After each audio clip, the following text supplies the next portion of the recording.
For Monday, July 14th, 2025. We are now called to order. The next item on our agenda is the approval for tonight's agenda. Is there a motion from the council to approve?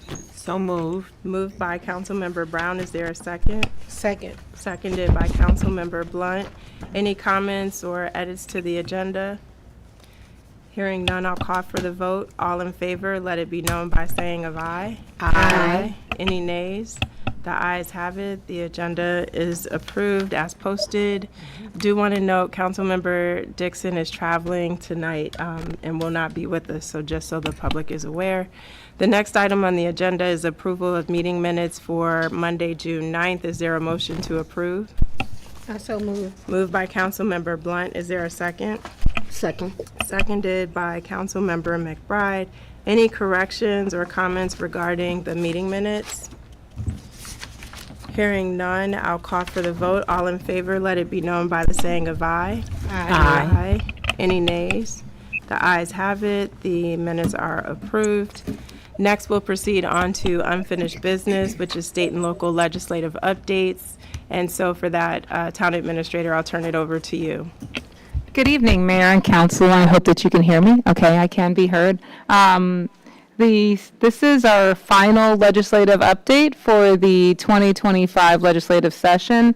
I believe that we have both Mr. Brown here and Mr. Perez from LA Perez Consulting to do that, to provide an update from them. And then at the second part, I just attached a copy of some proposed legislative priorities for the council to start to review over the summer, because right when we get back, you're going to have to put together legislative priorities set, and then like we did last year, that report that we did, we're going to be meeting with the different representatives and talking about what our asks are for 26. It never ends. So welcome, Mr. Brown and Mr. Perez. I'm not sure. I think I'm going to turn it over so that you guys can be seen on the screen.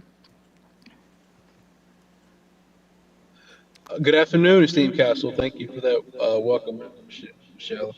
Happy to be here today. It's the presentation up for.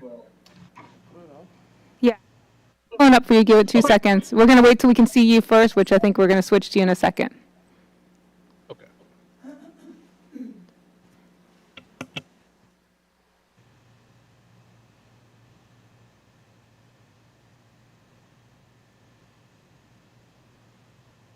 It looks like we should.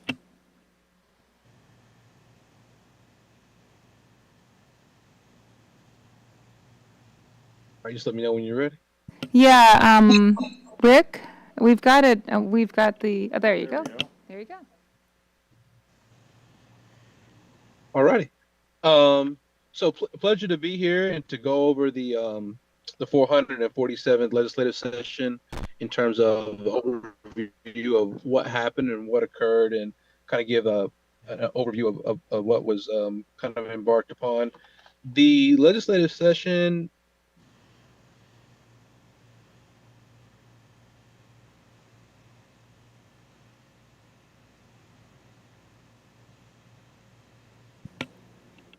Jonathan, are you there?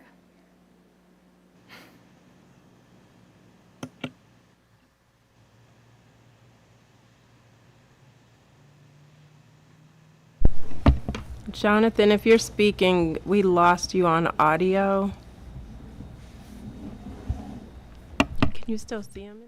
Yeah, he's in the meeting. So maybe this is a. We'll stop sharing for a second, just kind of reset. Okay, now I'm back on.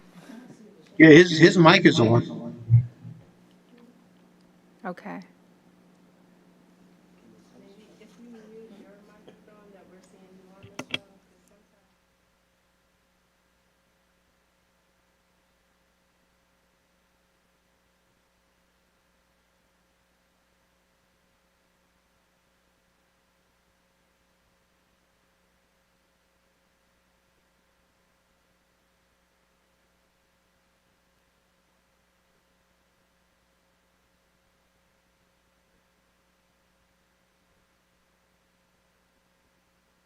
So Jonathan, do you just want to start to give your presentation, if that makes sense? That way you can start.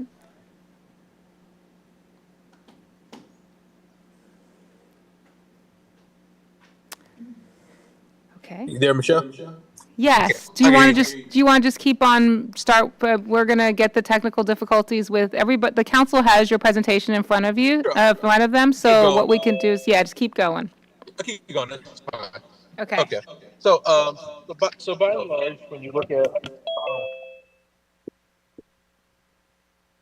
yeah, so by and large, when you look at it, like I was saying, when you look at the total number of bills that went through and that actually were passed, um, they were passed an amount of, see here. Hold on one second. I'm sorry. I had the presentation and then now I've lost. Apologize. All right. So a total of 3,075 bills were introduced. 805 of those bills were passed and signed by Governor Moore. So that gives you kind of an idea of the flurry of what was going on. 25 of the votes were vetoed, and we kind of went over in general and large the kind of the focus areas, which was youth crime prevention, and I went through some of the other items of priority. Um, HB 322 was a bill that passed, and that was enhanced state support for municipal elections. And basically, what it enables municipalities to do, by and large, is to enter MOUs with the State Board of Elections. So the overall feedback or impact was that for municipal elections, sometimes it was pretty hard for cities to kind of rally around that, hard and expensive in certain cases for municipalities to be able to support that. So the state will allow MOUs and even will offer advice on security and how you can have better services and support. There was a financial note attached to this bill, and I saw that it estimated that it would on $23,400 would what it would cost on average. I guess depends on the size of what you needed and stuff. But that's definitely a great bill that will have municipal impact. Also, there was a number of bills that were passed this legislative session, HB 699 and HB 1443. I'll talk about in a little while.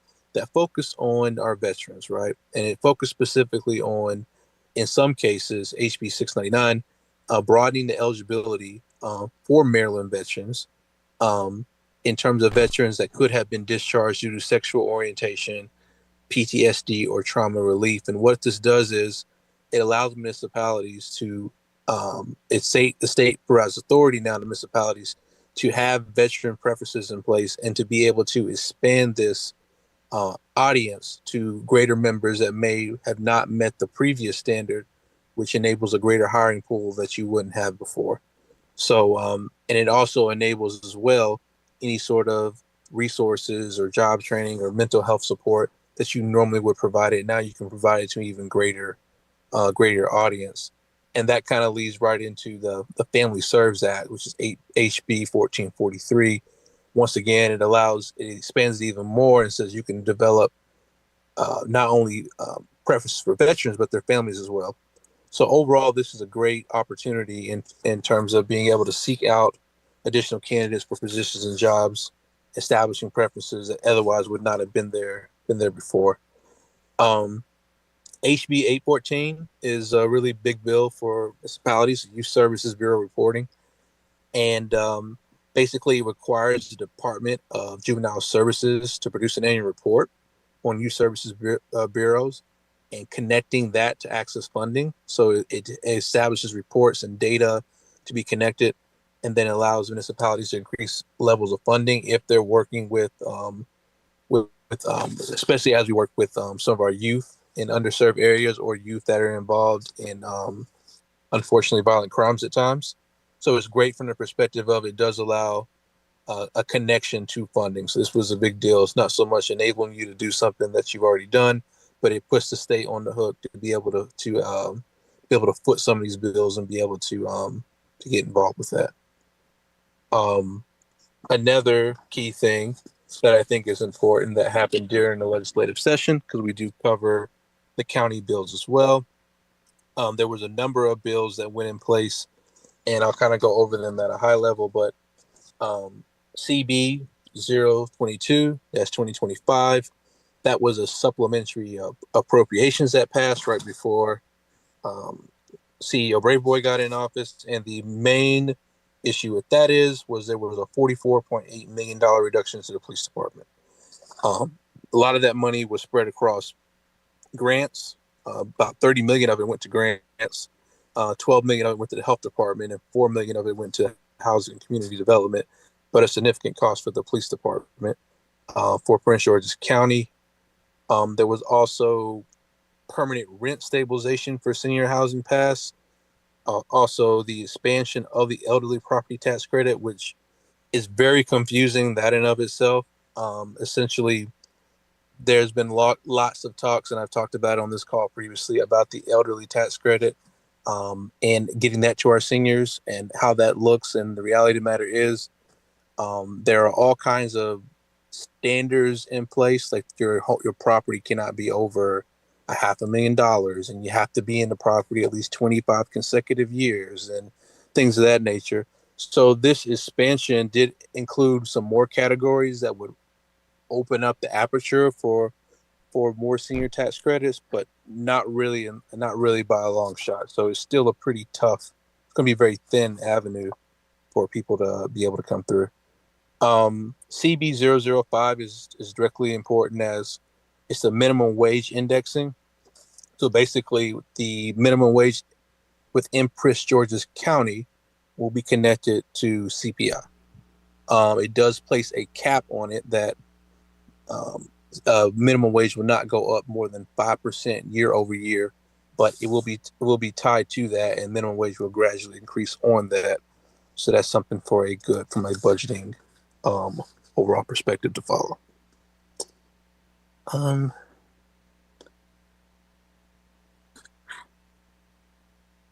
The slide went away. I apologize.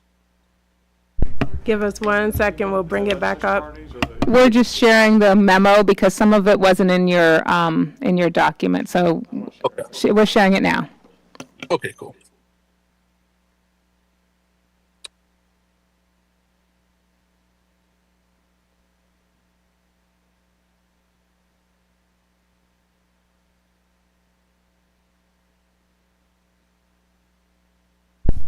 Are you able to see it now, Jonathan? Yes, I am. Okay, thank you. I think last but not least, some of the things we wanted to encourage the city as we looked at a number of things. We talked about the budget and things of that nature. And as always, you're wonderful, town managers all over it. So getting priorities and getting ahead so we can begin engaging early. It's going to be another, that was why I let off with the dollars amount, is that's going to be another tight session. The state is going to have to close another gap in budget. So having those early advocating for those needs will be great. We talked about the veteran hiring bill. So there's a huge avenue of opportunity to have a local ordinance to lean toward hiring veterans. Talked about the state board of elections and things of that nature. And with that, I kind of went over a little bit some of the main priorities and how it impacts Bladensburg and where we're at. But and I went over some things at the county level, but definitely open to pause and just any questions you have for me that I may not have covered, just any areas of interest. Thank you for that overview, Jonathan. Any questions from the council regarding the legislative update? I don't see any hands at this time. Just want to thank you and your team for continuing to offer the support, tracking state and county level legislation.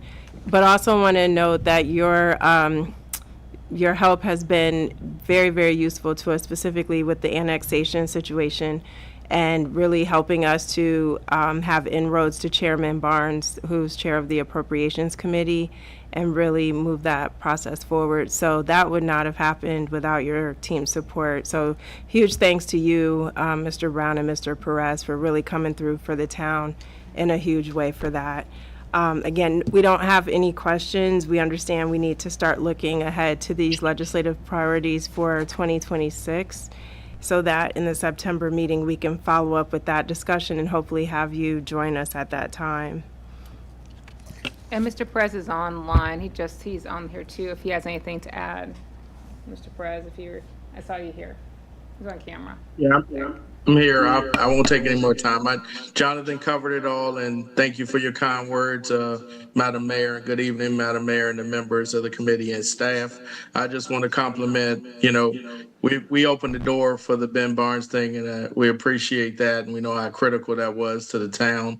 But I have to say, you, Mayor, and your town manager, you guys did a fabulous job in working with him, and I think we've had the opportunity to create a long-term relationship there on behalf of the town. So congratulations to you as well as to us. So thank you all, and your great team.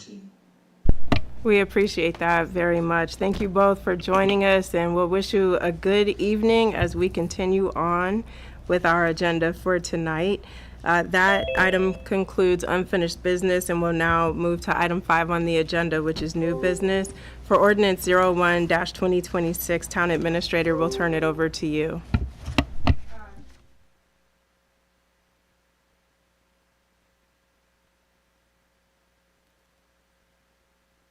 So there's a series of budget ordinances on here tonight. The first one is in regards to the, Chesapeake Bay Trust acceptance of $35,000 for the CPT grant for green jobs, green streets, green towns. We were only given a partial amount of this. We weren't given the full implementation because, as you know, that the county has experienced some reductions in their stormwater funds. But this will allow us to do the planning for this project and get us on the way. So this actually is up near it's up near Emerson, and it'll basically give us our first green crosswalk and sidewalks, and also provide us with some more rain gardens up in that area. So it's a great opportunity, and that's what you'll be accepting today.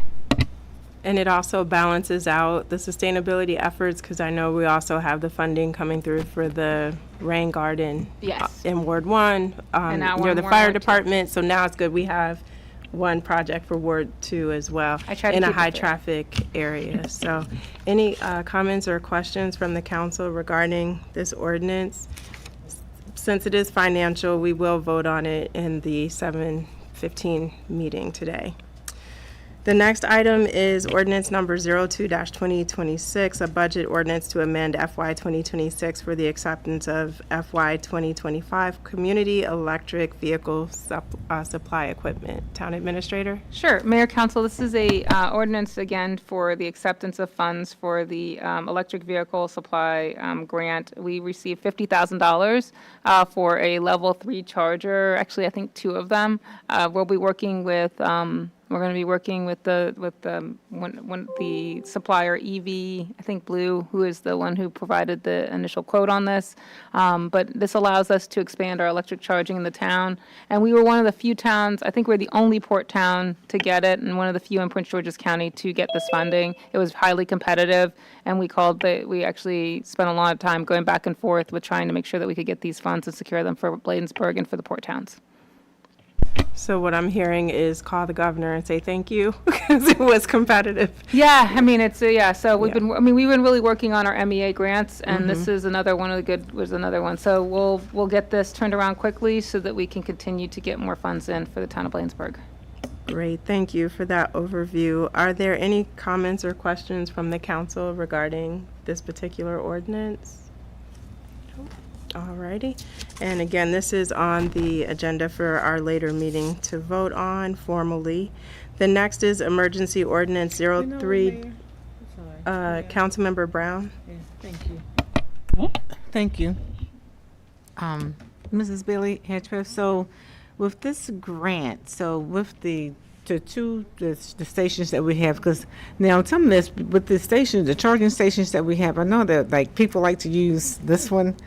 They say because it charges more efficiently.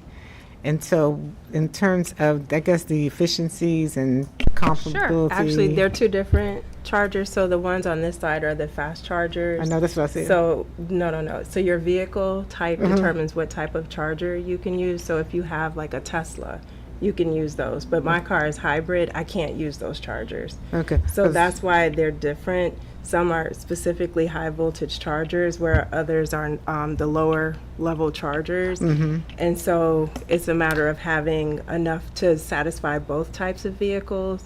For example, I've seen your type of vehicle, some are hybrid. Some are hybrid, mhm. So you may not necessarily be able to use that. It'll blow up your battery. You would have to use the lower level charger. So that's why you need to have both. At least it's best to offer both because you don't know Right. what the need of the consumer is. But Yeah, town 'cause- administrator, Yeah, because I know there was a resident who was charging, and I don't know, maybe her vehicle may have been compatible with both. But she said the reason she uses this one is because I mean right now, I'm looking to maybe getting a hybrid, one day, and so I will be more knowledgeable if once I get a hybrid and have to use the charging station. But that's kind of where my question is coming Sure. from. So, yeah, no, Councilwoman, it's a great question, and both of you are right. You're both on the right track. So we're going to try to expand more of the level 3 chargers because that's the need from the standpoint of people who have full electric vehicles to be able to charge quickly. So it's a rapid charger, like the mayor's saying. It restricts it to people. We have a couple of level 2s, which is what you see over here on one side of the street, and then up in by the community center. Those are all level 2s. So what the state wants to do is expand level 3s, so it's not necessarily efficiency, it's the level, but you're right, same kind of concept. You can charge faster, and it allows you to do that. So that's what this will focus on. And it also will allow us, the reason why we actually also applied for it, and it's, again, thanks for asking this question, is so that we can have more fleet vehicles. Because if you wanted to have a police vehicle that was a electric police vehicle, you need a rapid charger because of the use of it, and we'll need to be able to have one that's dedicated for that. So what the thought was is to perhaps even have one that the town can fully use and be able to allow us to do that. So that's the reason why we're actually going after this, so that we can actually do fast charging for something like a police or an on-demand vehicle. Thank you. any other questions? Alrighty. Next up is Emergency Ordinance 03-2026. This is for approval of a budget adjustment and ratification of the administrator's purchase of a commercial paint sprayer for curb maintenance. So back over to you, Town Administrator. Yes, this one is me and Mr. Hall, but he's out sick today, so I get to present it to you. If you've noticed over the last couple of days, Mr. Hall actually went through and did some spraying of our curbs. We actually bought the paint sprayer last week so that he could do that because we have America in Bloom coming this week and trying to get through some of the things this summer. But we're asking for the ratification of this purchase because it was $10,500. And I deemed that it was reasonable, and I think that you'd want this to get done is because of the summertime. And so I'm making sure that I'm kosher on being able to pay for this. If not, I will clean it out and return it, I guess. Put the tags back on Don't it. think we can do that with America but- in Bloom coming because they but- are so strict when they grade us on everything. We need those curbs painted. So, but we're going to use, we're going to be using highway user funds because, again, this is a highway user expense. So it is actually a budgeted expense. It's just that we transfer it as we get these expenses. So that's instead of just saying, oh, we're going to buy a paint sprayer this year, we made last year with trying to keep the budget. We want to make sure that we're looking at every single expenditure. That's why it's coming as an emergency purchase as well.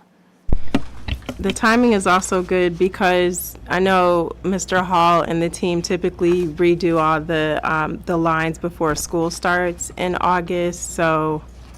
So that's an interesting question because this paint sprayer does not do that. It only Okay. does curbs. And so when, and we had another request, and to answer Councilwoman Blunt's question, I just did. I knew she was gonna, I'm preempting, I'm gonna slide over to that question because I just approved a separate purchase for $6,000 to do the line striping because we do not do that kind of paint with this curb thing. So that will actually happen before the school year starts this month. So I've already signed it and taken care of that so that we can get that done. So this curb is just a curb sprayer. Okay. And the other one is a different type of sprayer, and it's not financially sustainable for us to buy that type of a sprayer.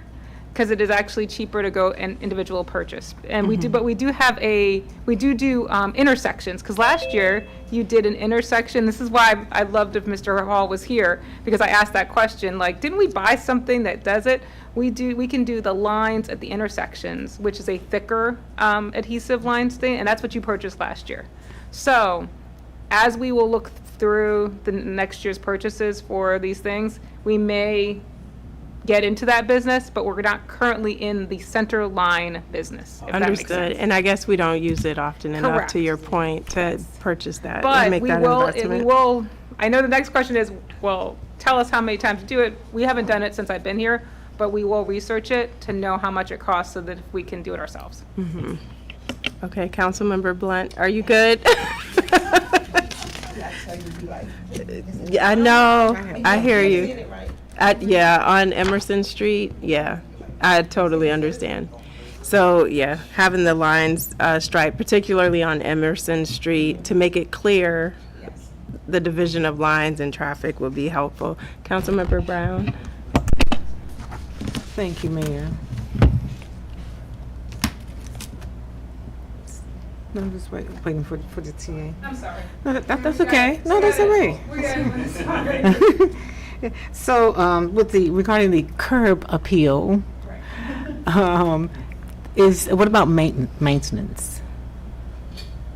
That is for maintenance, so The maintenance of the equipment. oh, the equipment, Equipment it can be maintained by staff. It's really basically a high-tech paint sprayer, if that's what you're asking, the long-term maintenance of it, is that? Yeah, I mean, it's a sprayer, but it looks a little. Yeah, it's something. Sophisticated here. It Which is is somewhat great. sophisticated, but we bought it from the local Sherwin-Williams, and so there is maintenance, that we can seek maintenance for them, and then I believe it has a 2-year warranty on it, so that we can get any kinds of other types of maintenance on it, but it is, yeah, you want to talk about it, Vito? Thank you, because I'm like, let me pass this off. I might be able to fill in some gaps. We had quotes from other vendors, but they did not have a local shop or local area who can perform the maintenance and everything. Sherwin-Williams has a corporate location here, and we take the machine there, or they come out versus buying from someplace out in, say, Indiana or something, and then having to go through trying to find somebody to repair it, and who's going to service it, and will they accept them doing the service or not. Okay. So. Yeah. And then also with the line striping, because I mean, even on, and I know that this side of Bladensburg, gets a lot of attention, and the other side of Bladensburg, we need some line striping and some stuff done on that too. So after this, we can, when we get to that point, talk about that, with the line. And then it may be that it's that is the county or SHA who needs to do it, and right there at 48th where Mango Cafe is, and all that. I mean, it's so. Definitely, we can look at it. I know that we are in ongoing talks with SHA, but also I will, because I think some of it is SHA. So we will, but if you can just give me the locations, I'll find out if it's us or if it's them. Okay, thank you. But I definitely appreciate Public Works maintaining all of the town as much as possible with the intersections, the work on the curbs, and next, the middle of the roadway. So, but also, council, from our side, we don't have as much of state highways other than Annapolis Road, so I don't think it's as big of a problem with any SHA areas that need to be restriped, but please let the administrator know if you notice something, so we can at least report out to SHA and get them to come out and take care of that. Yeah, and Mayor, thank you for that, because most definitely, our Public Works, they do a great job on both sides. Because I always say when it snows, and although that road is county road, the guys over there making sure on the other side of Bladensburg, so they take care of the whole town, making sure. But it's those roads that are county and SHA. Thank you for that. Appreciate it. All right, so next on the agenda, we have item D, ordinance 04-2026. This is for the U.S. Department of Justice Bladensburg Warrant Reduction Program. So turn it over to you, Mrs. Bailey Hedgepeth. I also have Deputy Chief here, and I have John here as well, who wrote the grant. I could just bring him up. Do you want to go on up, John? I mean, you or Deputy Chief, whoever wants to talk about it. It's not me. Well, no, John, you're the expert. You helped write it, so come on up and tell us all about it. That's right. Mayor and council, staff, it's always good to see you. So the warrant apprehension and absconding grant through the Governor's Office of Crime Control and Prevention, it is a overtime grant which the town did receive last fiscal year from the Governor's Office of Crime Control and Prevention in the amount of $30,000. And again, due to the success of the program last year and the officers and everything that went out there made took a lot of warrants off the street. The governor's office said we'll give you another $30,000 this year based on those stats and the information for outstanding warrants. So what this does is the officers, through scheduled, planned overtime with the police department, actually go out and look for people, the most violent offenders that you have, those that have committed homicide, rape, first-degree assault, robbery, usually robbery with a firearm, and they're looking for those individuals to remove them from the street. They also use strategic traffic enforcement to find people that have warrants, and they're not just stopping them for warrants. Let me just say that there's usually another reasonable articulable suspicion or probable cause that leads up to that, but their goal when they're out there is to remove these offenders that have open warrants off the streets and provide a safer community through doing so. The grant is reimbursable. And last year, we had a great success with it, and the payments came right on time, and everything was tracked, and they gave us a clean bill of health. So we look forward to hopefully getting this one again next year and seeing some amazing stats again. Excellent. Thank you, Mr. O'Connor. Any questions or comments from the council?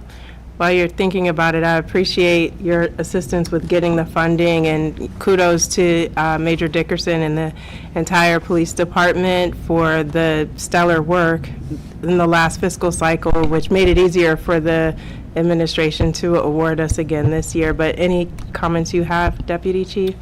Yes, ma'am. I thank John for that report. And I'd just like to add that, yes, as he stated, we did have this funding last year and was very successful. This funding does require reporting, which we keep a track of all of the hours and arrests and everything and submit reports, and John is able to submit those back to the state, which has allowed us to go back and get this grant again this year. So we're very fortunate to be able to have this grant to assist the police department in going out and doing these warrant sweeps. And as he stated, we're getting a lot of violent offenders off the street with this assistance. Yeah, it just speaks to the leadership in our police department with you and Chief Collington to be able to take that step and see the value of not having to wait for Prince George's County or another agency to help us in that regard. So again, thank you all so very much, and we will formally vote on this ordinance in the 7:15 meeting. Sure, Councilmember Brown? Yeah, thank you. Deputy Collington, in terms of the stats, it's so like, are the stats available somewhere to see or that report? Not right now, I'm just saying. Right. Yes, they are available. As I stated, we compiled all of the stats that were required by the grant, and John submitted them to the state, so we can pull those stats up. Okay. Yes. Thank you. All right, thank you so much. Next, we're on to item E, which is Resolution 01-2026, a resolution authorizing staff to seek technical assistance from the Maryland Department of Housing and Community Development. Over to you, Town Administrator. Hello, Mayor, Council. So this one is a resolution asking for permission to go for the staff to start to investigate finance options with the state for the town hall. The reason why we wanted to start to bring this up is that attached to this item are some estimates based on the preliminary work that's been done by the Neighborhood Design Center that prices the proposal for between 15 and 19 million dollars, which we have approximately 1.2 or 1.3 million dollars in bond bill funding, but some of that will be spent in regards to doing the initial planning work for the town hall.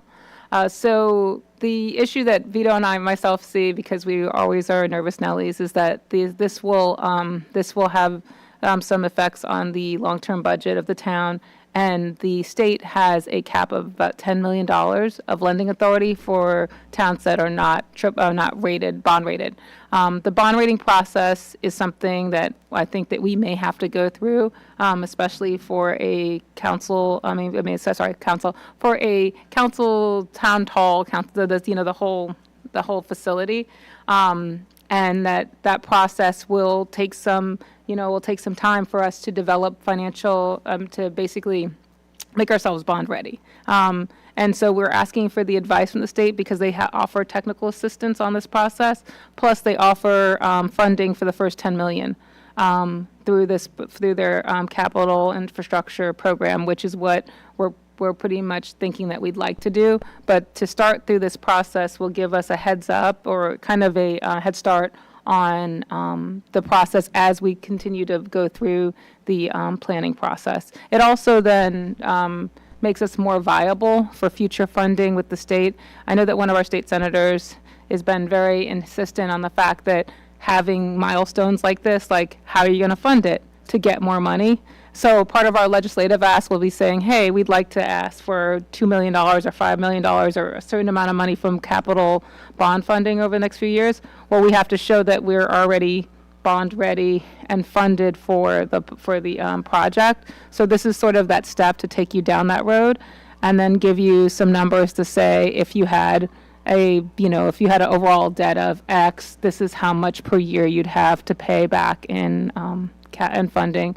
The one issue that, and I don't want to kind of point out other municipalities, but there have been other municipalities who've gone through this process and then have made that first bond payment comes up and they've had to raise their taxes significantly.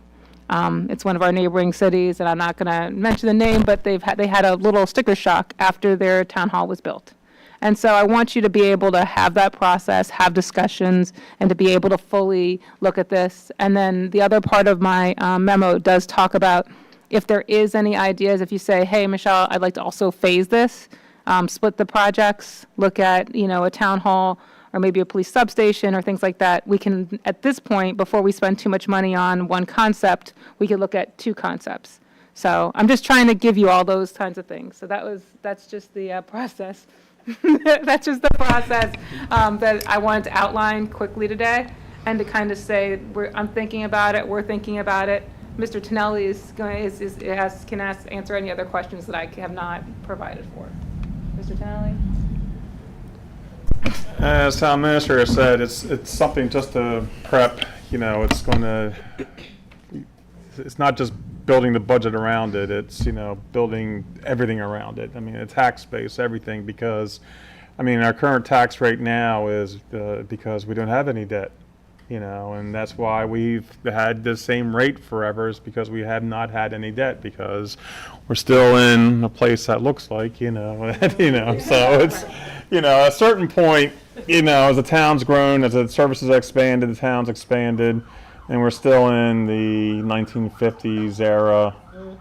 79. Building 70, 79. well, 50 footprint, 79, but 79. So it's just, this starts a process for us to look at what it's going to take, long-term financing, what it's going to cost based on, the square footage now, and what do we, it's a lot in there right now, but it meets all the needs, but we just have to balance that out versus, what the debt service is going to look like. So. But I think the important thing I want to mention too is I know, Senator Augustine was a huge reason why we got this funding. and we owe him a lot of credit for that. But just coming out of COVID, and I've said this to him directly, we had so many things that we had to contend with coming out of the pandemic, staffing changes, and then there were other high priority tasks that needed to be addressed when our administrator came in. So I do appreciate his patience while we kind of got those projects out of the way, so now we can focus on this. But it is really time for us as a council to determine the direction we want to go in. I appreciate the meeting with Neighborhood Design where we really got into the weeds in terms of what we want to see in there, making sure there's community spaces, and we're not just thinking about staff and council needs, but also the needs of the community, because it's their building, it's not ours.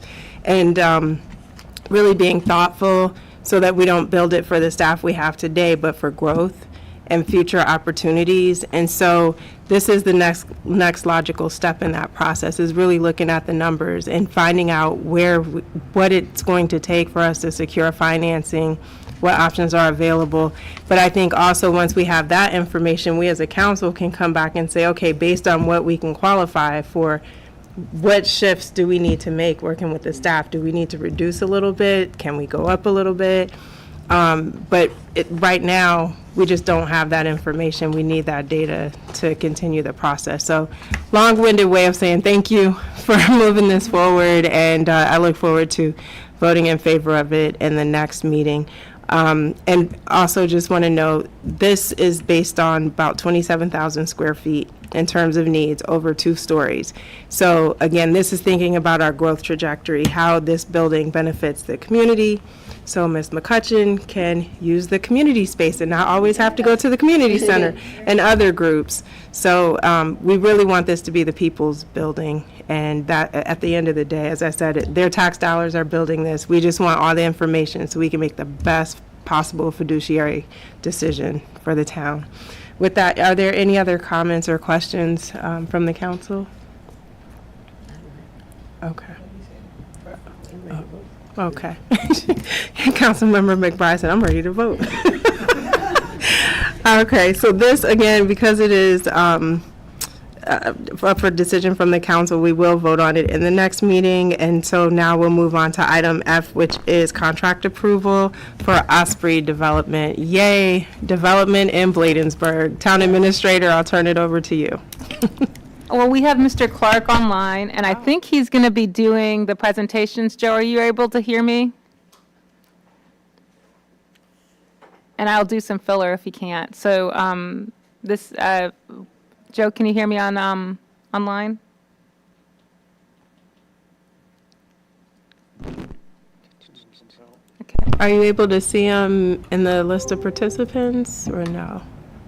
Yes, he's here. He's Okay. just on mute right now. Okay. So he is on mute. So what I'm going to try to do is I'm going to, I think I'm getting emails. If someone else can let me know what the emails are.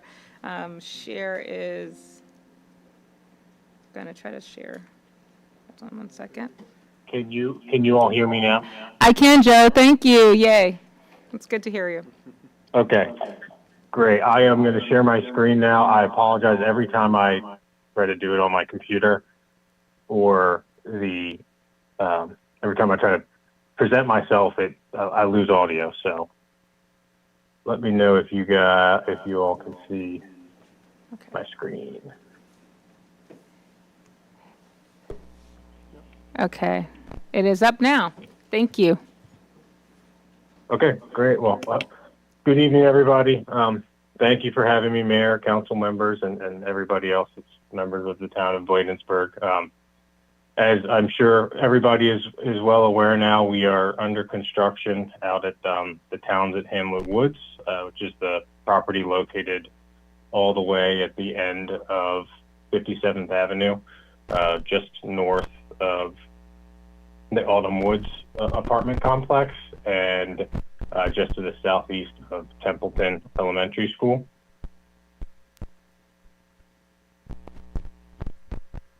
Can you all hear me okay? Yeah, we can hear you fine, background? Joe. We can hear you fine. Okay, great. Here's just a brief project description. It's 59 units of 3 and 4 bedroom townhouse style units. It will be professionally managed with a part-time on-site staff, and we also have 24/7 maintenance. It's a rental property, and we already kind of went over the location. Here's a general site plan of the project. As you can see, 57th Avenue is where my cursor is going over. So this is the end of 57th Avenue, and this is where the construction entrance is now. As you can see, we've got 5 buildings with parking and dumpster pads.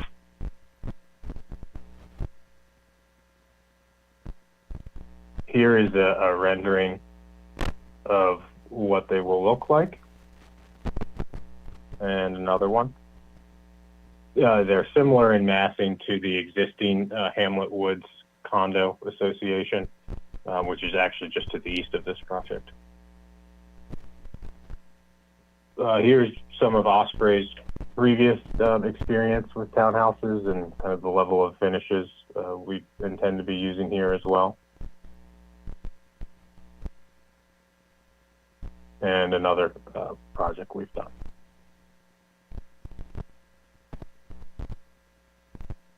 And then just some information on the units. I've got a 4-bedroom unit floor plan over there to the right, but they'll have all Energy Star appliances, have cable, be cable ready, large closets, window coverings, and some higher end finishes throughout the units.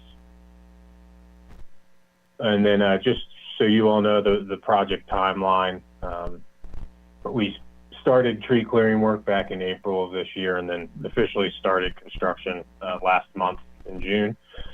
And then starting in March of next year, because this is a rental property, we'll have kind of our marketing kickoff and a big application day where people can come and tour the property and start filling out applications and take a look at the progress we've made out there. And the first units will be completed in June of next year, so in about a little under a year now. And then the project will be completed in August of 2026, so next summer.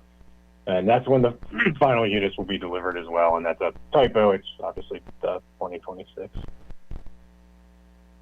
And then here are just some kind of brief progress photos of where we stand. I know there was the sidewalk got ripped up there at the end of 57th Avenue, but it's for some of our storm drain install, but it's since been replaced and reseeded and restrawed. So as you can see, only thing we've really done at this point is take down trees and do some dirt work and started on some of the utilities infrastructure, but that's going to take it'll happen over the next couple of months just because it is a pretty tricky site with a lot of grade changes and just a lot we have to do to clean up the site out there. So that is the kind of brief update and end of my presentation, but I'll open it up to any questions that the mayor or council or anyone else has. Joe, thank you for that presentation. It was helpful to get this update and see pictures of the current work being done on the site. You mentioned the professional staff will be there part-time managing the property. The question I have for you is, are you all planning to have, similar to other apartment communities in town, will you have your own security firm patrolling that, or would that be something you'd be looking to potentially hire part-time Bladensburg police officers to help with? Just curious on what the plan is there. Yeah, so we will have a security system with cameras and with the capability of a third party monitoring them. I know when we previously met and spoke with the chief, he said they would love the opportunity and have the capability to help us with monitoring that. And we're trying to get a system where any third party could log in with the access credentials and access the cameras whenever they want or need to. So yes, we will have security on. We do not currently have planned manned security, but we will have security cameras around the perimeter and the interior of the site. Perfect, thank you. Council members, any comments or questions for Mr. Clark? We're excited about more development happening in the town, and just look forward to August 2026 when we can have or maybe it's June, when those first units are ready, some sort of ribbon cutting. Because I feel like you and your team have been working on this for several years, so we need to go big and commemorate this with a nice celebration for you all. Yes, definitely, and hopefully we can do a nice intro to the team and everybody once that site gets a little cleaner, maybe towards the end of summer, and do a kickoff with the town, the county, and the state of Maryland, everybody that's involved in the project. And I did also want to note that we do have our own private trash collection and snow removal incorporated into our budget, so we will be responsible for that. Perfect. Well, thank you again for those updates. We appreciate you taking the time. Again, any questions or comments from the council before we move forward? This is on the agenda for the later meeting for the council to vote on.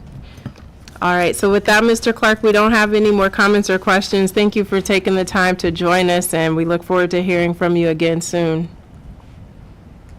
Thanks, everybody, and feel free to reach out to me if any questions or comments pop up. I think the mayor and Michelle have my contact information.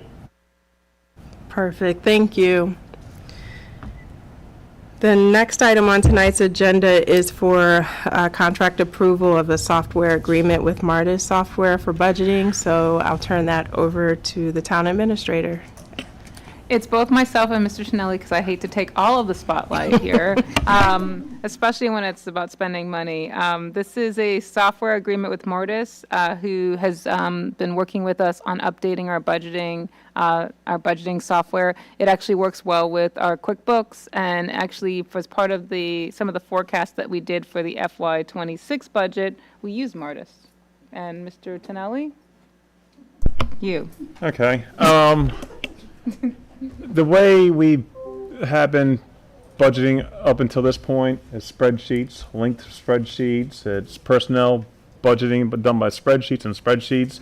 It's really a very old, archaic way of doing things, but we're limited. But it's as a budget has doubled since I've been here. It's like when it's doubled, it's like really 4 to 5 times more work, and it's still just us. So I've been looking at this for quite a few months now, and we settled on Martis. And the reason why is because I've talked to a lot of vendors, and they're just priced way out of our ballpark. I mean, the software packages are $20,000, $30,000, $40,000 because they see governments. They see what they're replacing as like a half of an FTE position to do this automated budgeting. So. And so when I was getting frustrated, so this one I picked up because I was searching for nonprofit budgeting software, and that's what the town is, a nonprofit. So it's a different pricing structure, and it's offering all the same capabilities, and it works seamlessly with QuickBooks package. So when I make changes in one system, it goes into the other system. Make changes in this system, it goes to that system.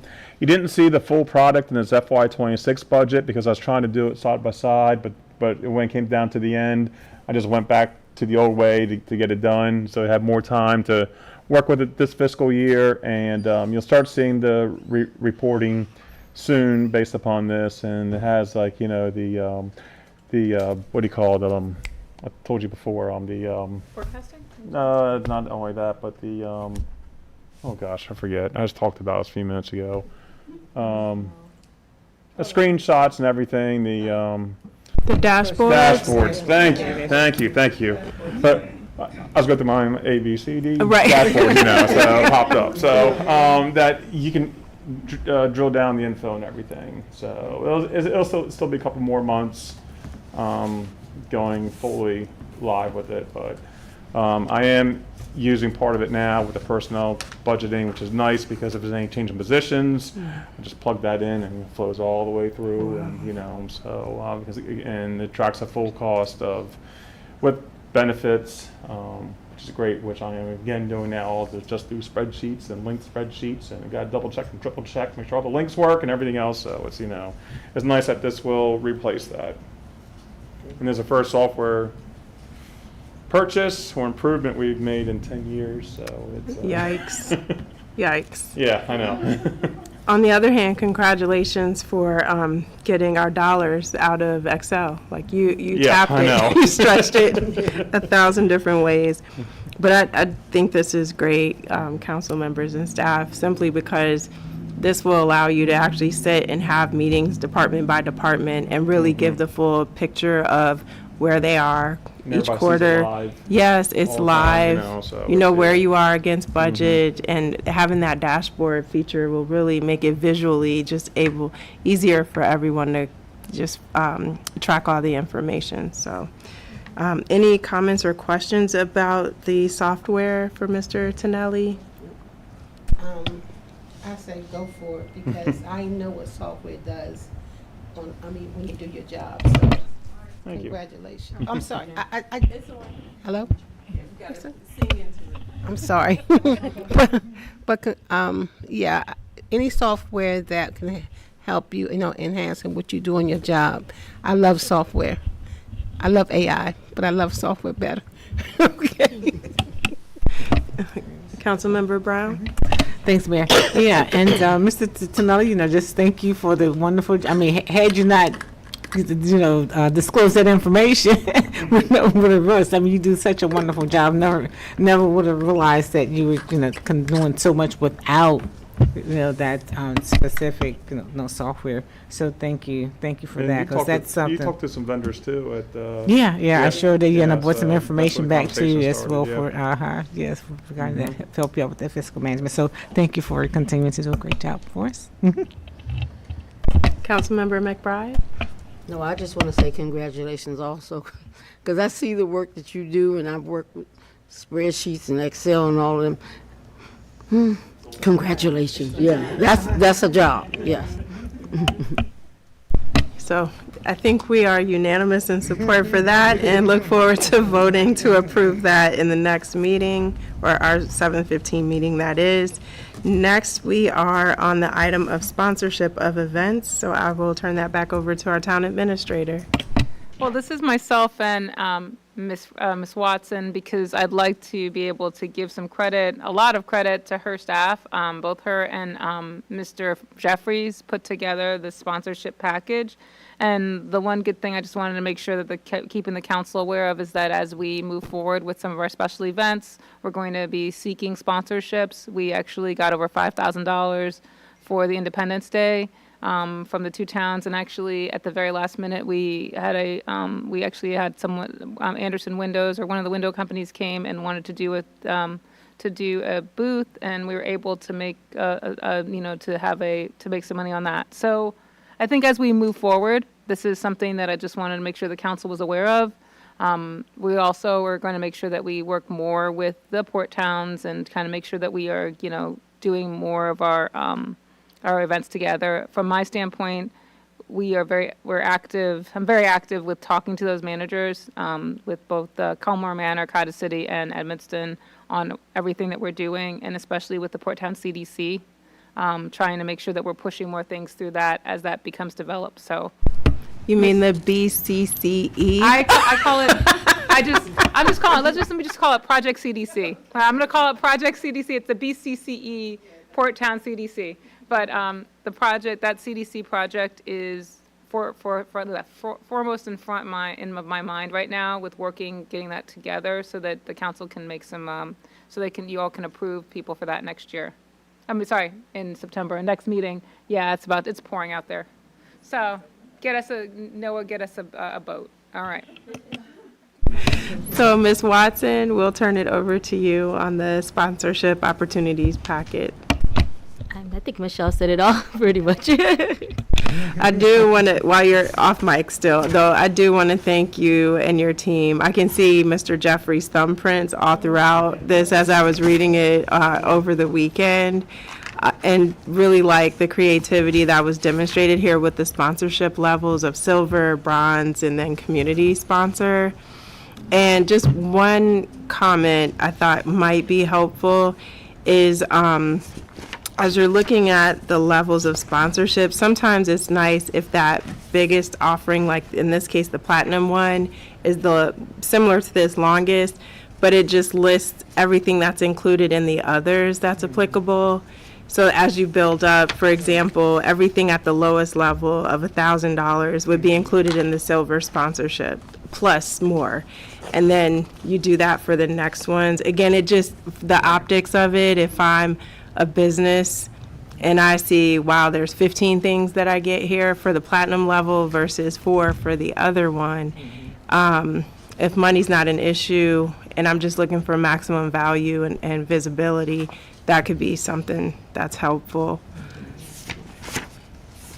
And then with respect to the other items, I thought it was creative, the 1742 sponsor and the Discovery sponsor and the other, the second packet that was listed in here. And just wanted to know, is that, like, what is, how would you distinguish the two different offerings? Because this one has like the yellow and blue sponsor, for example, the Discovery sponsor, the community sponsor, and then 1742. Is this for like just, again, offering a different price point for the events? My understanding is that we're trying to, that he's looking at these for more of some of the, for different price points, and also from the standpoint of, and I'm sorry, Ms. Watson, if I'm jumping in. No, that it's from the standpoint of the Bladensburg Day and things like that. We first, I think when he was first putting these together, he was sort of doing them for the individual days and the individual events. And to keep versus, so that's how we started it, and that's why I wanted to make sure that you saw like how how they kind of started, because we were really starting to focus on some of those individual events, and then we looked at some when he was doing some of the research, we looked at other towns and cities in the area, because they somewhat do a hybrid of this. They do particular events, and then they did overall sponsorship of a suite of events, and mostly that's mostly parks and recreation kind of groups as well. So like in the city of Rockford, Frederick, their Arts Council has something similar. So we're trying to, it's kind of because we have Maryland Park and Planning, and Maryland Park and Planning from Prince George's doesn't do as much of the sponsorship because of the way that they're structured. So that's what and I think the other part about, just to think about what we're looking at with sponsorship, is that also asking for resources from Maryland Park and Planning as well, for some of these events. Stages, things like that, porta potties. We work with them in the Boswick House as well when we did that particular meeting, on that particular event, and they helped provide some of that, which also helped us to get some amounts off. So, just asking, which is the other part of this. But I just wanted to address it, because I know that council asked us during the budget process to look at this issue. Because it's something that it's like, we were looking at trying to reduce some of our costs, trying to look at ways that we can still have these great events, and then at the same time, provide, be able not to have it all on the town. Yep, understood. Ms. Watson, anything else you want to add? No, it's okay. Okay, but I got it now. So you've got the sponsorship levels for the suite of events versus individual event sponsorships. Excellent. Any questions from the council? Yeah, I'm glad you all have this, because I know I've been using for the senior gathering, and as well as the holiday, the other towns, their residents, which it boosts attendance, and getting other like organizations like the Department of Aging that deal with seniors to buy in on this. I'm glad you did. Just show me how to use it, because I will ask. I have no problem asking for no money, and I can write little small grants. So, but yeah, getting more. That 4th of July was awesome. I'm sorry I just threw it out there. It was awesome, and I stayed. But it was awesome to see that many people, like it was the White House. So having sponsorships for events like that, we can get some hearts shooting up in the air and all that kind of stuff. So, but yeah, I love this program. So Thank you, Regine, Jeffries, and Michelle for putting this together. I appreciate that. Yeah, especially given the conversations we had during the budget planning and just really thinking about how we can find other ways to help cut costs on the budget and really looking at these sponsorships so we don't have to necessarily cut back on everything, can still offer those important events, but expand it through allowing businesses and other organizations to help fund them. So, and there's value in that too. They're not just giving us money. We're putting them in front of large audiences. So yes, absolutely. So thank you. You can tell we're happy. Please let Ray know. We're very pleased with his efforts there. And so we'll continue moving. I know time's getting late, so we need to pick up the pace of America in Bloom update. It's that week. It's me, Purnell, and Regime, so I'll start, and I'll be Purnell too a little bit. What we're going to be doing, whatever. So, just FYI, it's the 17th and 18th that our evaluators are coming. Attached is a copy of the report. The one thing is that we're going to have a couple of events where the council and the community is involved in. I think we're going to be working with, I know that we're going to be working with the Amen Trust. They again are going to be, they're going to go to lunch with us on Friday, I think, and then we're going to go over to Boswick and do a site tour of the of Boswick House. We are going to go to the Anacostia Watershed. It's going to host a watershed tour. Staff will be taking them all around. Hopefully it won't rain, and it'll be a great 2 days. It's always action-packed and filled with things. We're going to go to the event, the community event with the Eco City Farms. So that will be on Friday, which was a little bit of a change because they're having that community open house. They like to go to the community open houses, so they're going to go to that. So it's I think everything's coming together, and there's some new features that staff has worked on. As I mentioned, Mr. Hall has worked on a lot of new planting beds around town, which we'll be showing them. The things that we did over at the post office, which is a huge improvement with adding those plants and flowers. We'll kind of do a little bit more cutting over there after this rain comes in today. And then just try to make sure that we make the town look as good as possible. And then there are new banners, thanks to Ray, on 57th.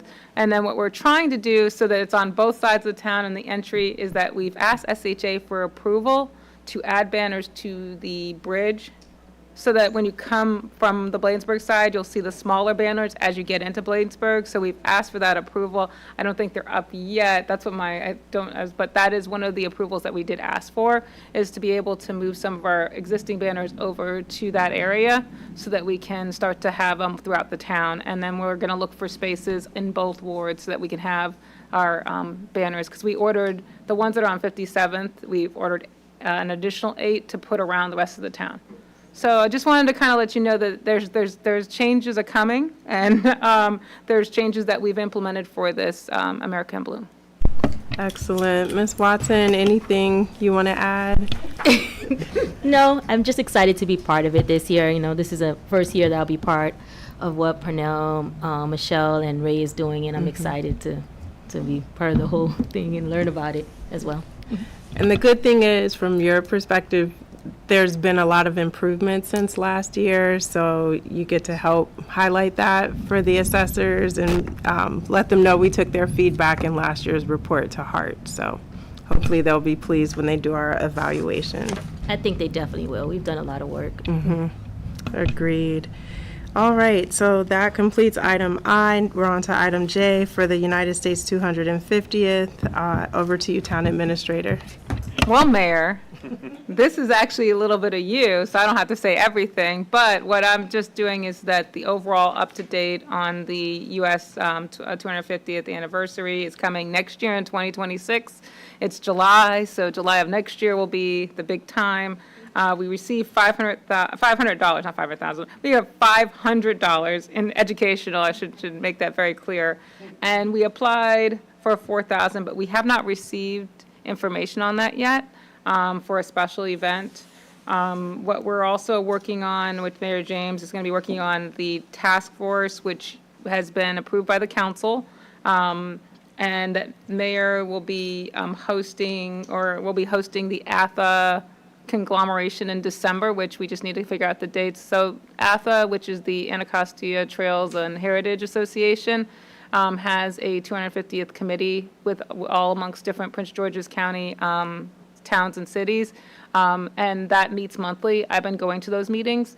What we're going to do is host it in December, because that's going to be sort of when everybody's going to start for the new, that's going to be the big time of when they're starting. But it's been a really good group, so we're going to host it here. I'll let council know when that is. It's usually like it's a morning meeting, but there's a lot of people that come, and it's all about history, and it's all about the 250th anniversary. So I just wanted to give the council an update since it is July. Yeah, and then the other thing is from the Maryland 250 Commission, on the civics committee specifically, what we're trying to do is encourage communities to do a citizens civics academy. So similar to what the police department does, really do a 5 or 6 week course for residents in the evening, just a couple of hours where you're educating them on how your government works.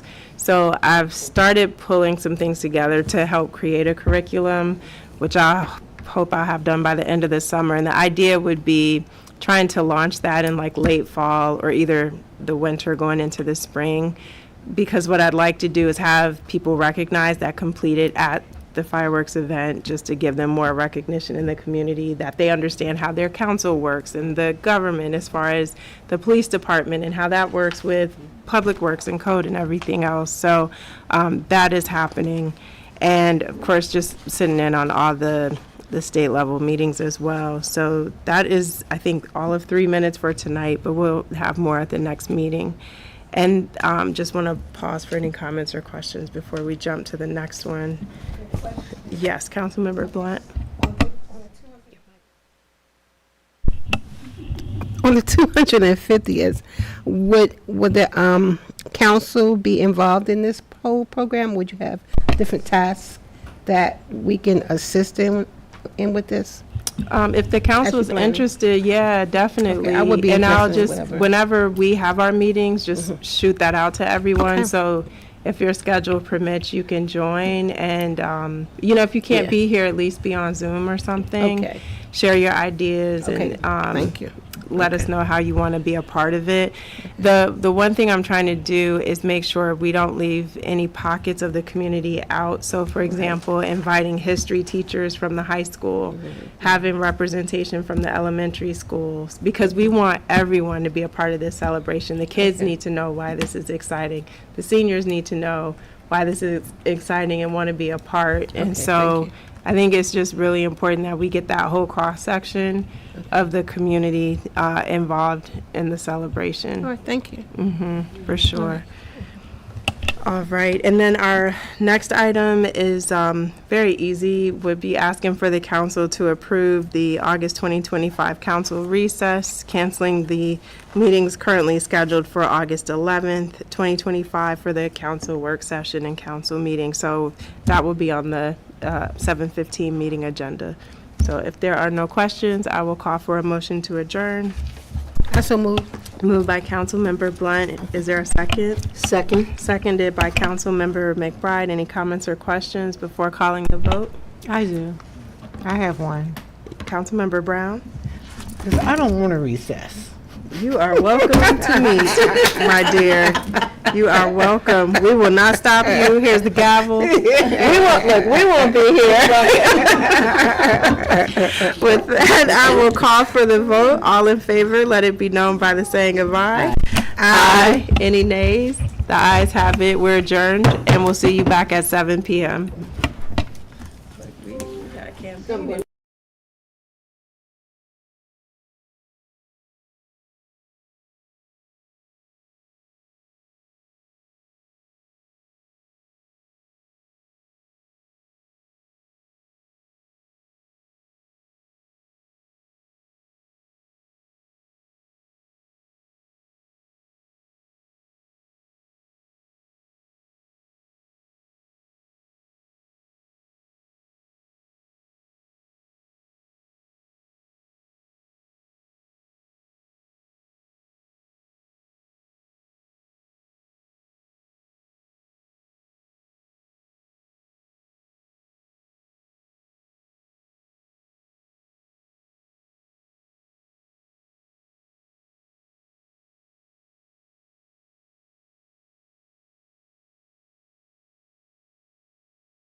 Three.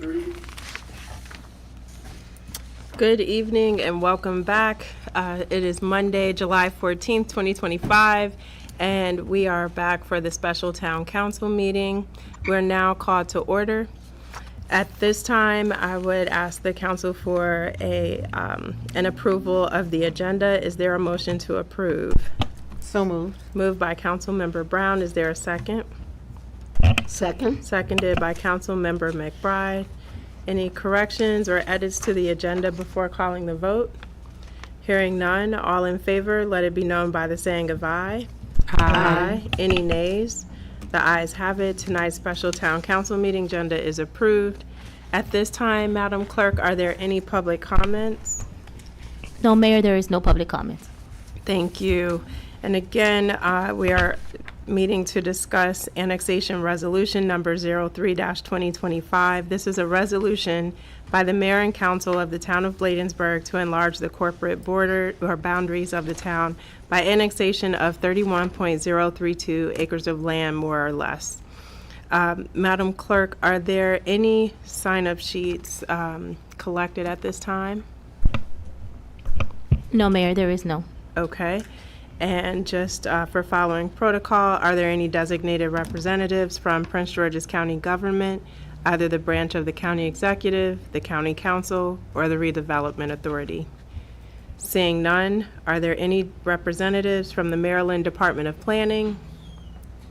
Seeing none, are there any representatives from the Maryland National Capital Park and Planning Commission or the Prince George's County Planning Board? Seeing that we have no representatives from either of those agencies with us to speak, and we do not have any residents signed up to speak, we will continue on with the agenda.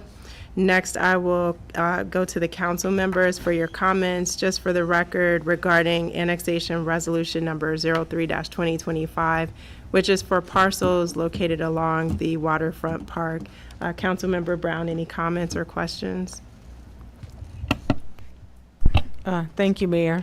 I just want to just thank the staff and everyone for moving this process along with the annexation, because it's so interesting, because a lot of times where this is, comprehensive annexation, a lot of times people already think certain pieces of parcels or locations are already in town and not knowing that they're unincorporated and not in town. So I think this makes a good sense for us to do. Thank you. Thank you, Councilmember Brown. Councilmember McBride, any comments or questions for the public record? No, ma'am, I'm just glad at this time. Thank you, Councilmember McBride. Councilmember Blunt, any comments or questions? No, I don't have any. Thank you.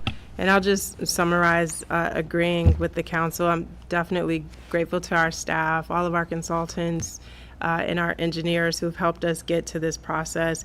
Annexing this area near the Bladensburg Waterfront Park along the Anacostia River will be a huge economic development driver for the town and allow us to really have some opportunities to expand what we have to offer for our residents. And so as we continue to try to advance and grow the town, expanding our borders, we are just really grateful to our staff for finding the right opportunities for us that are in line with our town's mission and vision to move the town of Bladensburg forward. So with that, we will thank everyone for tuning in to participate in tonight's Town of Bladensburg public hearing for annexation resolution 03-2025. And in moving into or remaining in unfinished business, as we move forward in the agenda, is there a motion to approve annexation resolution 03-2025? I so move. Moved by Councilmember Blunt. Is there a second? Second. Seconded by Councilmember Brown. Any further comments or questions or discussion regarding the vote? Hearing none, Madam Clerk, please call the roll. Councilmember Brown? Aye. Councilmember Blunt? Aye. Councilmember McBride? Aye. Mayor James? Aye. Unanimous. Thank you. The motion carries to approve annexation resolution 03-2025. At this time, again, thank you to everyone for joining us for tonight. This now concludes our public hearing. Is there a motion to adjourn? I so move. Moved by Councilmember Blunt. Is there a second? Second. Seconded by Councilmember McBride. Any comments or questions before calling for the adjournment? Hearing none, all in favor, let it be known by the saying of aye. Aye. Aye. Any nays? The ayes have it. Thank you so much. We're adjourned. And we'll just have 5 minutes as we transition into the next meeting.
Good evening, everyone, and welcome to the Town Council meeting for Monday, July 14th. We are now called to order.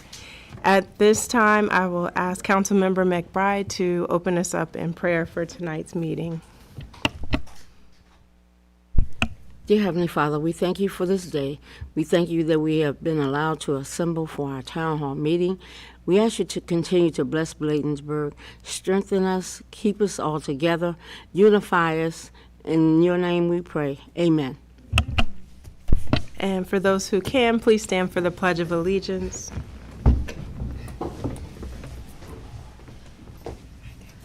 I pledge allegiance to the flag of the United States of America and to the republic for which it stands, one nation, under God, indivisible, with liberty and justice for all. Right, thank you, everyone.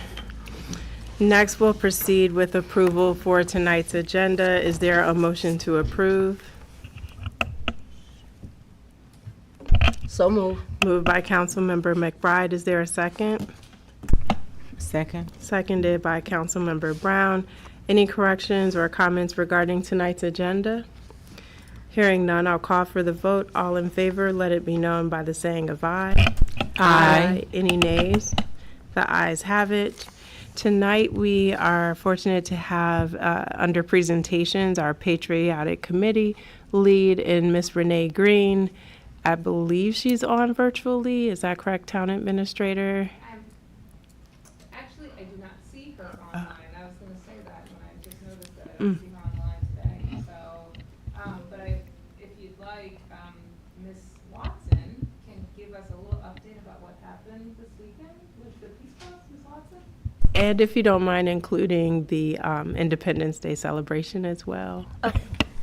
I can try. It was a great event. I'll tell you that, the Peace Cross. I know Councilman Brown and Councilman McBride also attended. A lot of great county executives, a lot of representatives from the Park and Planning. Honestly, it was phenomenal. It was a hot Saturday, I will say that. But just to see everybody just to come around and just be happy about the celebration of having the 100th year anniversary, how everybody fought to keep the Peace Cross there in 2019, and, and just having the police and everybody just come out there and celebrate. We actually had about, 40, 45 people that attended. So it was a really good turnout for a hot Saturday. And the rain was good, so that was a good thing. Yes. And in Independence Day, again, that was, like Councilmember Blunt said earlier, it was a huge success. From what I've heard, it was double the numbers. For me, it's like a nostalgic moment for me because I was the first time I ever visited Bladensburg and met everybody, even though I wasn't technically working here yet. So I was like, oh, look, the horses are here and this and that. I was telling my sister, I can't wait to be part of the event. So for me to come back and actually be on the team this time, it was really great. And it was just, it was a really big event, and I was excited to be part of it officially this time. So, yeah. Well, thank you for that patriotic update. And again, as you said, kudos to everyone who was a part of the fireworks celebration, to the staff who were on the planning calls for the last several months. We really appreciate you taking the time to plan that out, from the public safety plan, coordinating with other agencies, coordinating with our Port Towns partners, our fire department as well, our administrative team. You guys did a phenomenal job. I'm sorry I couldn't join, but yes. I am so proud of you guys. To the council, I saw the pictures. Thank you for welcoming all the elected officials and just making everybody feel welcome as part of that event. And it really is a signature event for Bladensburg, and it's just amazing that we can work together to provide that for the community, provide this sense of community, bringing people together, young, older, anything in between, and just really letting people see how wonderful Bladensburg is. So kudos to everybody. And Mayor, can I just really say, because Ray does such a great job, and he puts both of these events together. He works really hard. And I just wanted to just say that because, we get, all of us get the credit, but he really sits here and dreams it, sleeps it, breathes it all day long. I can imagine. I remember being in his seat years ago, so. Absolutely. So, Mr. Jeffries, if you're watching, thank you so much, because you convene the meetings and keep us coordinated and communicating on everything, getting those amusements and food vendors there. And so we really do appreciate having him as the captain of this event and others as well. Okay, so let me keep moving down the line here. Next on the agenda is the approval of minutes. We'll start with the meeting minutes for Monday, June 9th for the regular council meeting. Is there a motion to approve? So move. Moved by Councilmember McBride. Is there a second? Second. Seconded by Councilmember Brown. Any corrections or comments regarding the minutes? I just, on page 2 of the minutes, I wanted to ask for Gloria for Delegate Fennell's office. What is her last name? Is it Lala? We just No. have Gloria. And I'll get it for that. but Okay, yeah, just that's so fine. we can We get her make it last complete. name, We'll okay. get her last name for you and make sure you have that. And then also under public comments, I was just going to note for one of the residents for item C, the last name was Hill, Hill. And then for item B, we didn't list the residents' names who came and spoke about being displaced about the Bladenwood community fire, but we can get those for you too, just so it's complete with who actually spoke at the meeting. So with those 2 changes, any other corrections or comments about the minutes? All right, all in favor, let it be known by the saying of aye. Aye. Any nays? The ayes have it. Thank you. Next, we have the special council meeting minutes for June 9th. Is there a motion to approve? So moved. Moved by Councilmember Blunt. Is there a second? Second. Seconded by Councilmember McBride. Any comments regarding the minutes or corrections? Hearing none, I'll call for the vote. All in favor, let it be known by the saying of aye. Aye. Any nays?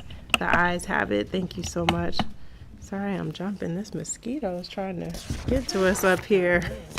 Guess he wanted to vote too.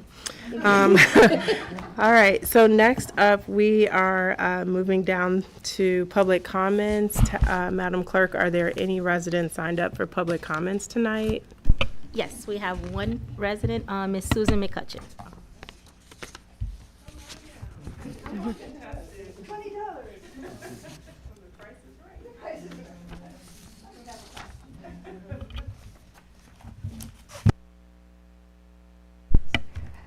Good evening, Mayor, Council, and wonderful Bladensburg staff and the community. I'm Susan McCutcheon. I live on Spring Road. Well, good trouble lives on, and I'm going to say that because on July 17th, this Thursday, at 5 p.m., I think 5 to 10 or 11, there's going to be a big rally marking the 5th anniversary of Representative John Lewis's passing. And it's a rally to commemorate him, but it's all in his contributions, but also I'm sure there's going to be a lot of rallying and there will be signs and protests and that sort of thing.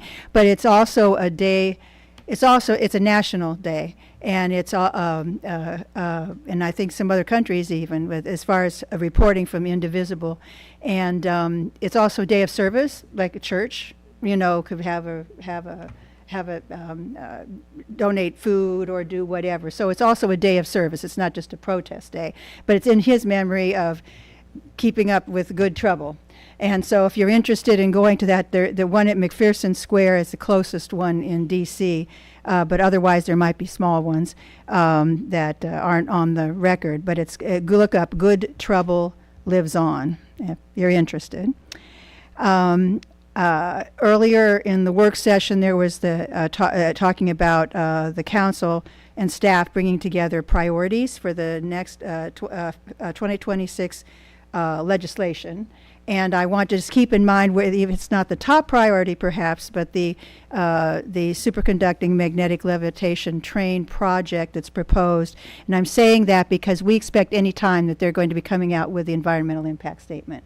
There's a lot of murmuring going on, and there's a lot of heavy lobbying. In fact, Northeast Maglev is one of the top lobbying groups in the state of Maryland, and again, it's been reported. So they're really, really pushing the project, and people are in all different, elected officials are in some different sides of the issue, but we're working on convincing them to be opposed that way, the Maryland Coalition for Responsible Transit.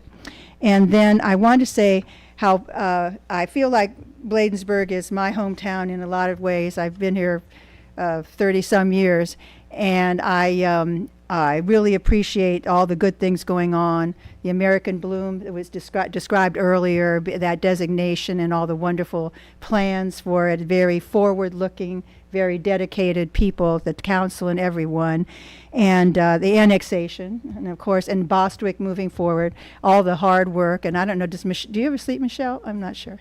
I don't think she does. She and Ray just kind of run around just all the time. Yeah.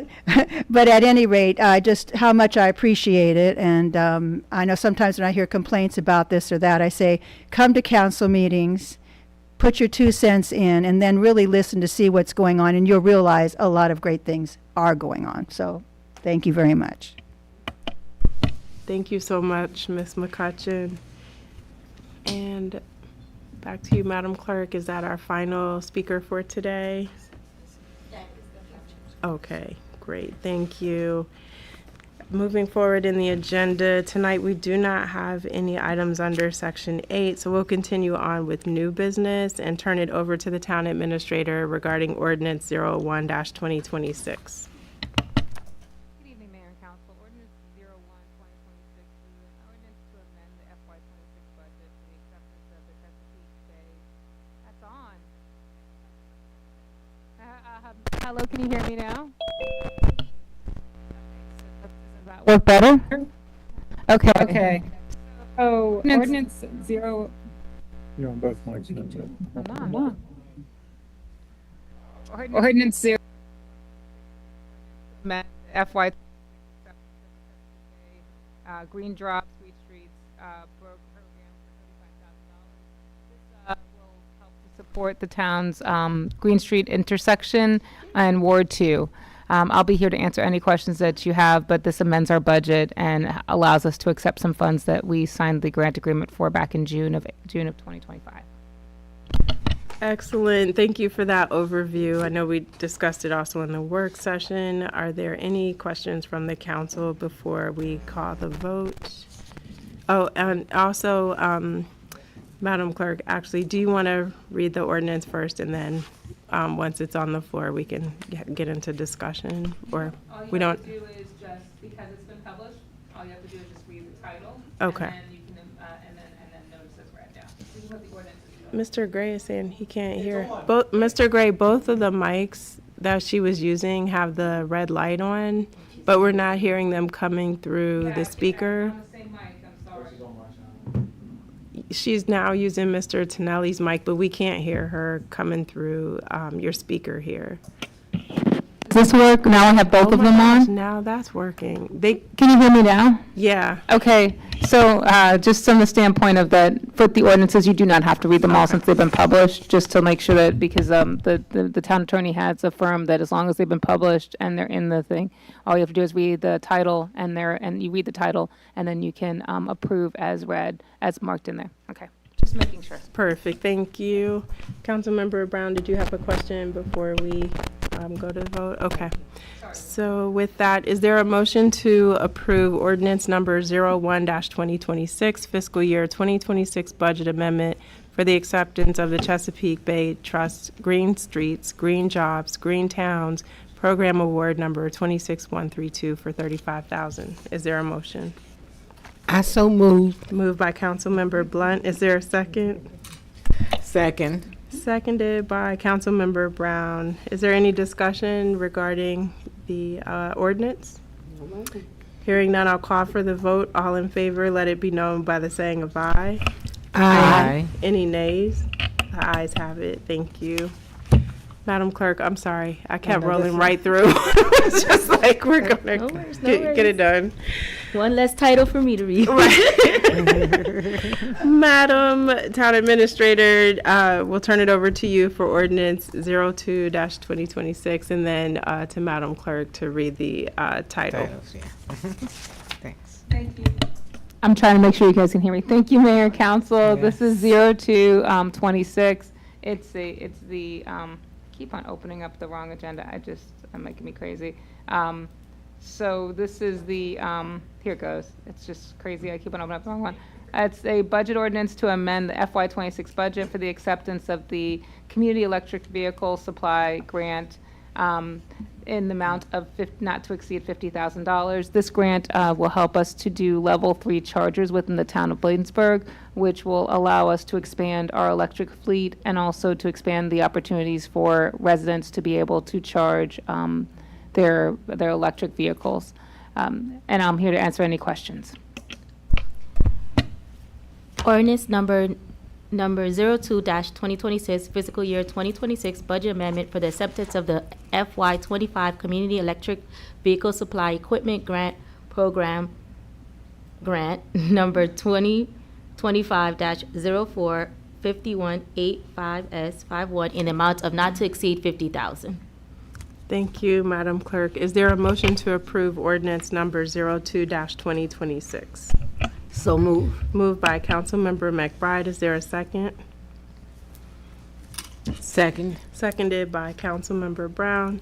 Any discussion regarding the ordinance? I'll just say again, thank you to the staff for moving this forward and helping with our sustainability goals and providing the level 3 chargers. With that, I'll call for the vote. All in favor, let it be known by the saying of aye. Aye. Any nays? The ayes have it. The ordinance passes. Town Administrator, we'll turn it over to you for emergency ordinance 03-2026. Thank you, Mayor. So this is an emergency ordinance that will allow for the approval and the ratification of a purchase made by the town administrator for a commercial paint sprayer for curb maintenance using highway user funds, and it's not to exceed $10,500. This purchase allows us to paint our curbs and gutters ourselves, and as I mentioned in the previous session, in America, for the arrival of American Bloom, staff has been around painting these things, painting the different curbs. This is a local vendor we bought with Sherwin-Williams, who will also provide the maintenance locally, and that was part of the consideration, and we got 3 quotes in regards to this purchase. Thank you. Ordinance number 03-2026, fiscal year 2026 budget amendment, an emergency ordinance to amend the operating budget of the town of Bladensburg, Maryland for the 2026 fiscal year July 1st, 2025 through June 30th, 2026. Thank you, Madam Clerk. Is there a motion to approve emergency ordinance 03-2026? So moved. Moved by Councilmember Blunt. Is there a second? I second. Seconded by Councilmember McBride. Is there any discussion? Councilmember Brown? I think earlier, Mr. Tonelli, did you mention that the money's coming from highway user revenue funds? Yes. Okay. Yeah. I don't think I mentioned it, but that's a good catch. Yeah, It was mentioned. The town administrator mentioned it. Okay. I heard it. But maybe I was just hearing your voice. But yeah, that is an allowable expense for, it's capital for roads. Okay. All right, any other questions? All right, all in favor, let it be known by the saying of aye. Aye. Aye. Any nays? The ayes have it. The emergency ordinance passes. And we'll turn it over to the town administrator to describe ordinance 04-2026. This is an ordinance in regards to the warrant reduction program for an award of $30,000. The police chief, Police Chief Collington and Major Dickerson is here as well to answer any additional questions. This again helps our is a budget adjustment so that we can add this into our budget for FY26.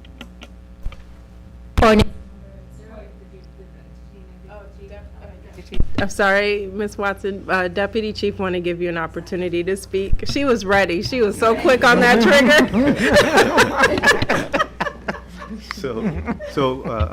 Overview of this. This is a state grant that's funded by the U.S. Department of Justice, and it provides funding. It offsets our expenses related to the funding for our overtime program for warrants and absconders. So it's beneficial in helping us to remove violent offenders with warrants off of the streets of the town of Bladensburg. As she stated, this grant is for the period of July 1st, 2025 through June 30th, 2026. Perfect. Thank you, Deputy Chief. And now, Ms. Watson, over to you. Ordinance number 04-2026, fiscal year 2026 budget amendment for the acceptance of the U.S. Department of Justice Bladensburg Warranty Reduction Program funding for $30,000, and an emergency ordinance to amend the operating budget of the town of Bladensburg, Maryland for the 2026 fiscal year, July 1st, 2025 through June 30th, 2026. Thank you so much. With that, is there a motion to approve ordinance 04-2026? I so moved. Moved by Councilmember Blunt. Is there a second? Second. Seconded by Councilmember Brown. Is there any further discussion regarding this particular ordinance? Hearing none, I'll call for the vote. All in favor, let it be known by the saying of aye. Aye. Aye. Any nays? The ayes have it. The ordinance passes. Next, Town Administrator, we'll turn it back over to you for Resolution 01-2026. Thank you, Mayor and Council. This is a resolution that would authorize staff to seek technical assistance from the Maryland Department of Housing and Community Development for financing for the new town hall development. As I mentioned in the last session, the range that the estimates from the Neighborhood Design Center are coming in between $15 and $19 million. This would mean that we'd need to have bonding a capacity of some type. The state's limit is 10 million, and we may need to go out and get additional bond funding. DCHD, which is the Department of Housing and Community Development, provides technical assistance to towns like ours in regards to the financing process. This is the first step in moving forward with the town hall, in addition to the planning steps that we've been doing and using the bond bill funds. So that if I'm here for any other questions that you may have. Thank you, Town Administrator. I know we discussed it a bit in the work session, but are there any new questions or additional questions for the Administrator?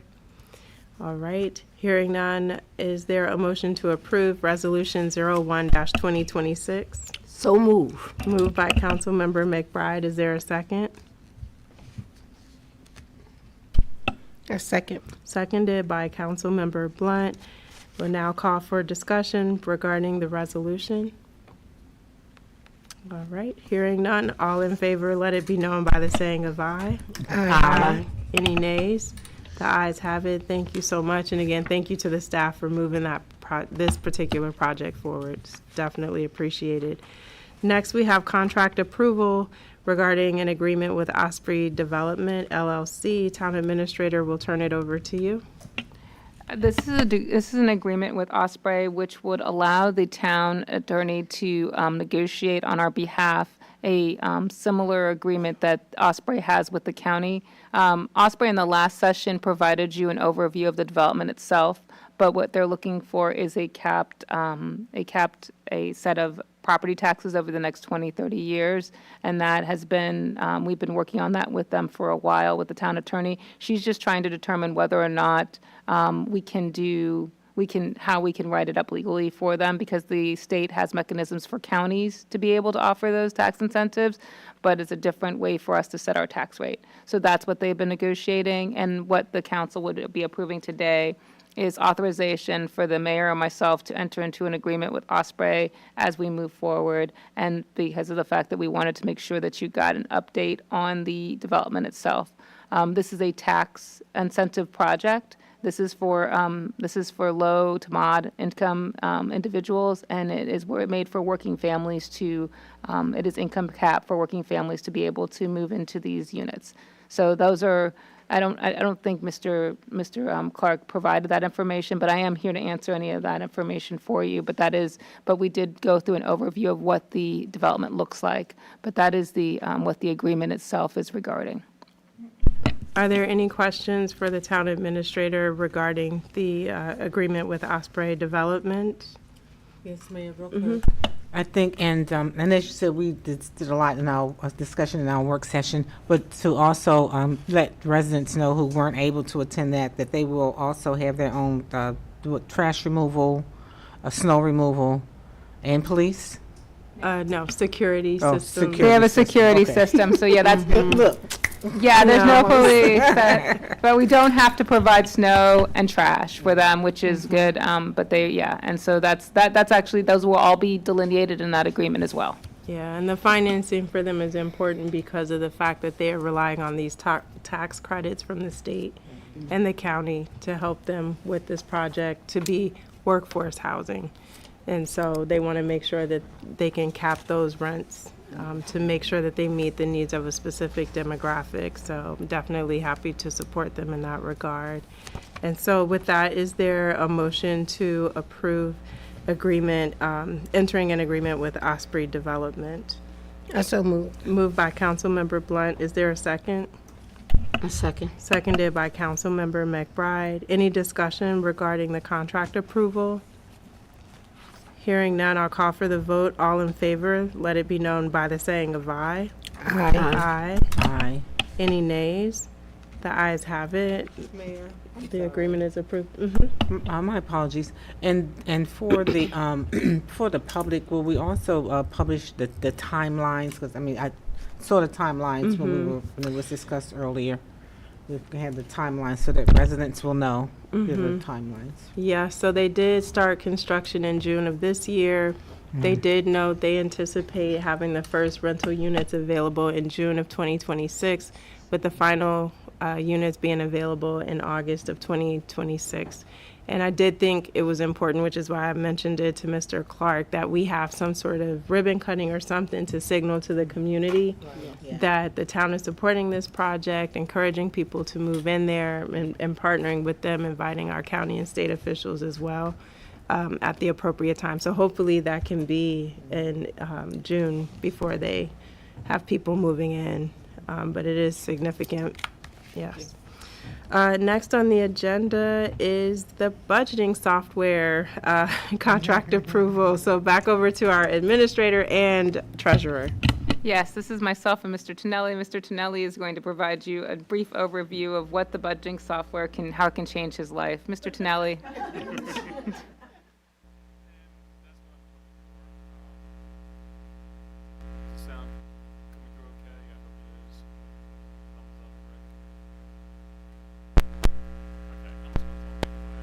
So this integrates with my current financial system and will take away a lot of the manual work that's associated with doing the budgeting, and especially the personnel budgeting, along with the benefits management. It takes care of all of that, and it uses AI, and it's really puts us where we need to be as a budget. Our budget has doubled in size over the last few years, and it's still just the same staffing here, so we need all the tools possible. And this one, I obtained like better pricing, or the same product but better pricing, because this is built for nonprofits, but the town is a nonprofit. The other software vendors I looked at were built for medium to large size municipalities, and they really wouldn't scale it back to somebody our size. So this one hit the price point, and it's the first software that we really purchased in 10 years. So it's something that's really needed here, and it'll have much more robust reporting, and it takes a lot of the labor-intensive part of doing the financials and budget off. So I'm hoping I'm 3/4 way through the implementation, and I stopped. Just when the trying to get through the budget process. So I'm gonna pick that up again here shortly. So, yeah, so I kind of pumped the brakes, just to get through this last, push to get through the budget and everything, so, but that's about it. Great. Well, all I can say is Councilmember Blunt said yes in the work session, so we have to approve this. She said she loves AI and she loves software, so those things empowering you, saving man hours, reducing errors, and something as specific and important as the budget is critical. But then, as you said, it has the dashboard features and all these other things that will allow you to provide real-time snapshots for the various departments on a regular basis. So I see this as a huge benefit. And so with that, is there a motion to approve the town entering an agreement with Martis Software for budgeting purposes? So moved. Moved by Councilmember Blunt with that beautiful karaoke verse. Is there a second? Second. Oh, wow. Seconded with a soprano response from Councilmember Brown. We've got the whole choir, except for me. Is there discussion? All right. Mayor, just a quick discussion. Once again, Mr. Vito, just thank you for over the years. How many years? It's just about 10. Yeah, and doing Wow. such a great job and all the efforts that you were putting forth with Time the flies here. tools I mean, it really we had. does. So. It goes by quickly. But thank you, like I said, for the tools that you had and just been so efficient, because we have yearly audits and our yearly audits have just been clean, and with your hard work Appreciate and that. dedication. Thank Thank you. You deserve it. Thank you. And so with that, if there's no further discussion, I will call for the vote. All in favor, let it be known by singing, no, I'm just saying, by saying aye. Aye. Any nays? There had to be one. Said I can't sing. The motion passed with a song, if you will. Next up, we have state and local legislative updates, which we did have in the work session. I don't know if you want to forego or I'll do summarize. a brief one because I want to make sure that everybody hears. So our consultant, Ellie Perez, did come in and make a presentation. They mentioned that there were 3,075 bills that were introduced, 805 passed, 25 were vetoed by the governor. The focus this session were public safety, housing, veteran services, and infrastructure. Ellie Perez also represents us at the county level, and they provided an overview of several county items that are going on. What we're moving forward, the town is putting together its legislative priorities for FY26. And as we do that, we're going to make sure that we always look at some of the same items, including maglev, which was mentioned by Ms. McCutcheon. But we also are looking at we're also looking at the fact that we have annexation is on the agenda as usual. We're looking at economic development. We're looking at all the CDC, the BCCE, Port Town CDC, and all of the other issues and public safety as well. Chief has been working really hard over the last few years with the delegation on juvenile crime. He's also been working on the organized retail theft. So the town council has a draft that they need to kind of take a look at. We'll be bringing that back to you in September, because in October, we invite the legislators here to see what we're doing. So just please stay tuned. So that's the update on that, and I just want to make sure that I had put most of that on the record for this agenda. Excellent. Thank you, Town Administrator. And again, thanks for drafting the initial document on priorities so we can review that over the summer and then come back in September ready to discuss and finalize those. And so in moving forward with the agenda, the next item is an informational item on our sponsorship program. Yes, I'm going to let Ms. Watson to do this time, because she did a great job on talking about some of our events that we just had for the Patriotic Committee. So I'll let her share about their sponsorship and what with her and Mr. Jeffries have worked on.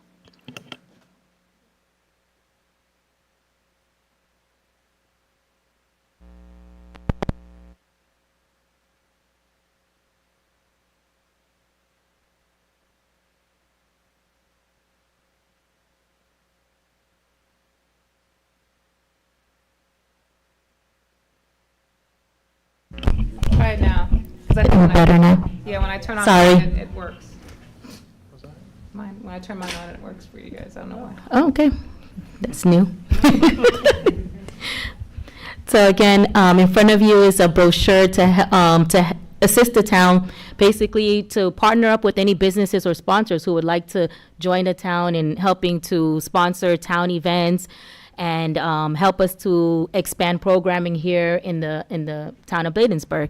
So with this form, any sponsor, any business who would like to partner up with us can fill out this form, give a donation, and the town has different plans here for them to, that they could offer, and then with that, they could basically get recognition in different levels, but also help expand the programming here in the town of Bladensburg.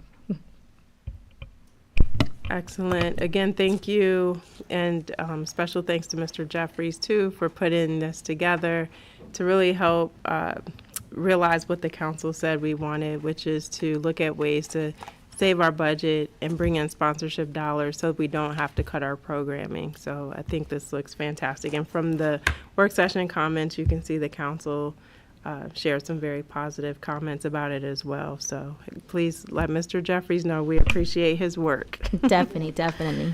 All right, any comments from the council before we move on? All right, the next item is America in Bloom. We are blooming this week with AIB. Town Administrator?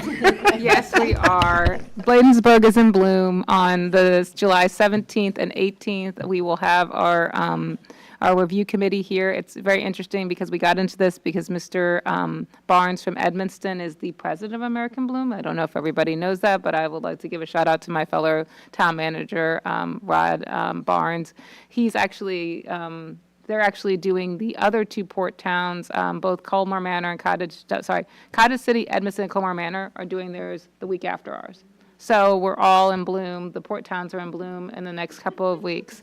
But as for our particular thing, we're going to be taking the participants out on a couple key areas. We'll take them out to the waterfront park on the cruise. We also will take them throughout the town and give them a tour of the town, but they will also go to Eco City Farms up in Ward 2. They will also go to Boswick House and meet with the Amen Trust. And they will also do an economic development tour with Jared. I'd like to, we've done a lot of improvements over the last year.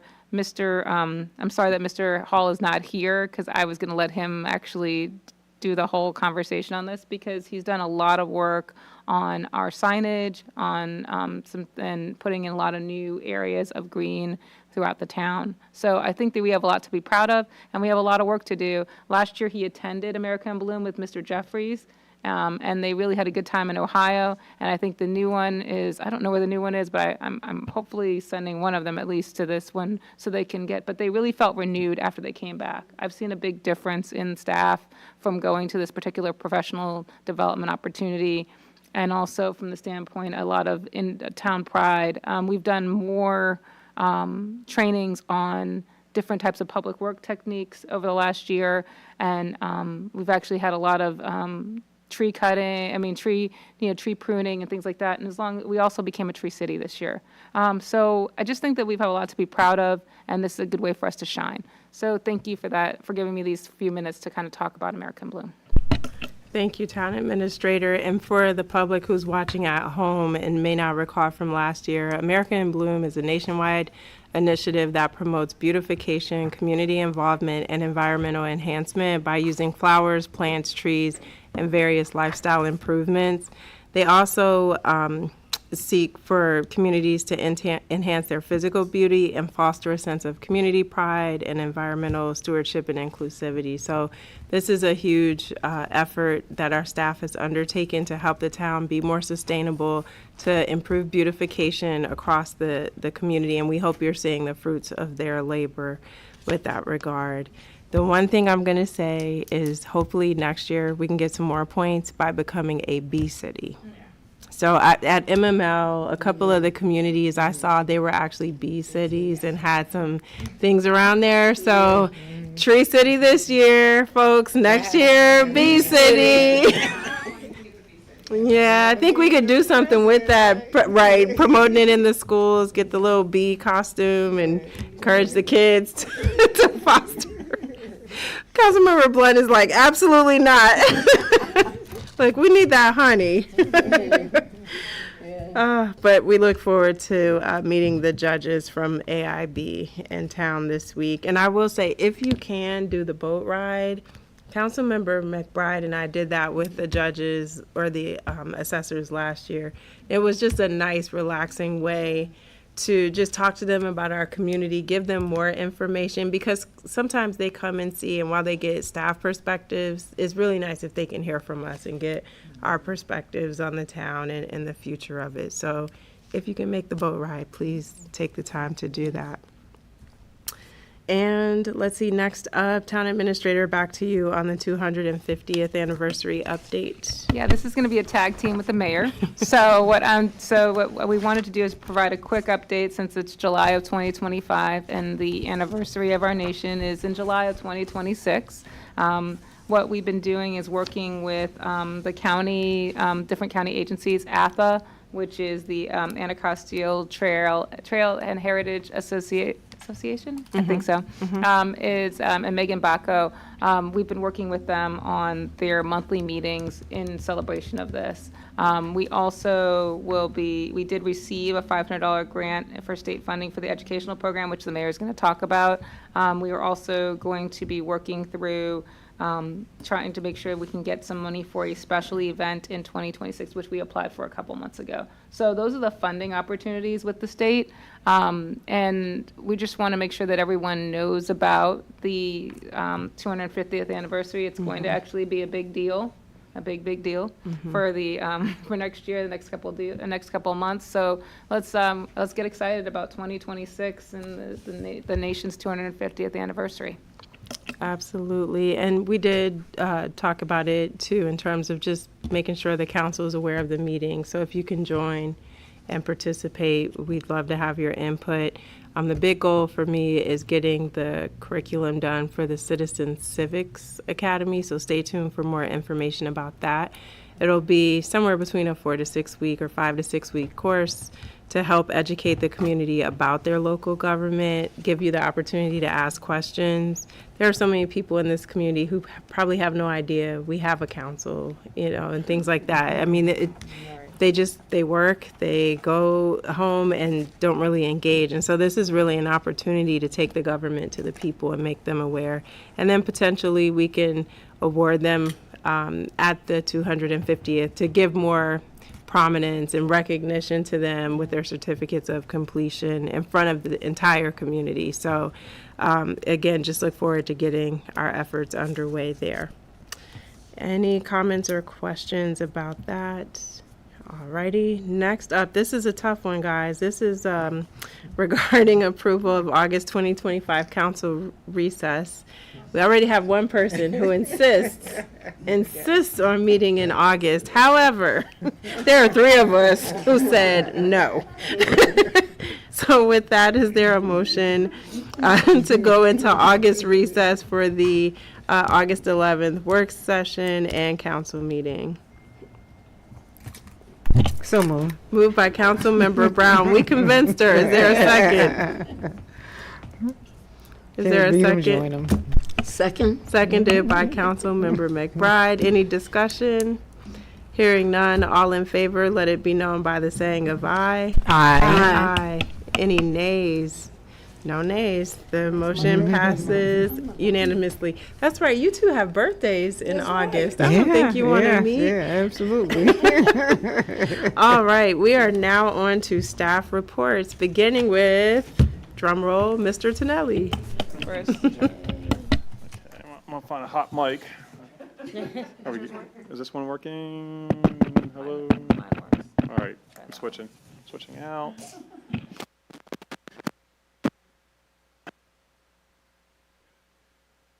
All right, sounds good. Okay, so I don't have a per se financial report for the numbers at least, because we are still closing out the fiscal year. It takes approximately 60 days to close out the June 30 fiscal year because it takes time for the vendors to send in all the final invoices. And then a lot of times we don't have the final numbers from the state for our highway user revenues until August 31st, and we also do not know the final payment of the franchise fees attributed to FY25. And so we keep the fiscal year open until really the end of August because it takes time for us to go through the financials and compare. We spent X amount with this vendor last year. We only spent X amount this year. Are we missing an invoice? Are we missing something to go through everything? And I contacted the auditor, and they're going to start with us. They're just pretty much waiting on us to say go ahead. So we're going to tell them to let's start in September.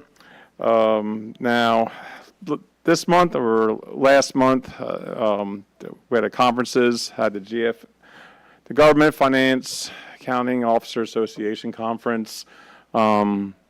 It's valuable information, but it's 400 accountants packed in a room for 2 days for 10 hours. So, it's not like it's mentally draining is all I can say. So it's also had a chance to attend MML, assisted Ray Jeffries with coverage for the Bladensburg booth. I had actually had time this year to go around and talk to the vendors and actually showed around Mako's present this year, so he could see it was his first time at MML, so he could see what they have to offer. And I'm also going to the Mako conference next month as a guest of the county, so as a guest of my home county. But and I think I said this before, I'd recommend anybody here going to Mako as well, just to see the what the counties go through. It's the same format, so it's just kind of nice to see a different, perspective and everything. And that's about it. If anybody has any questions?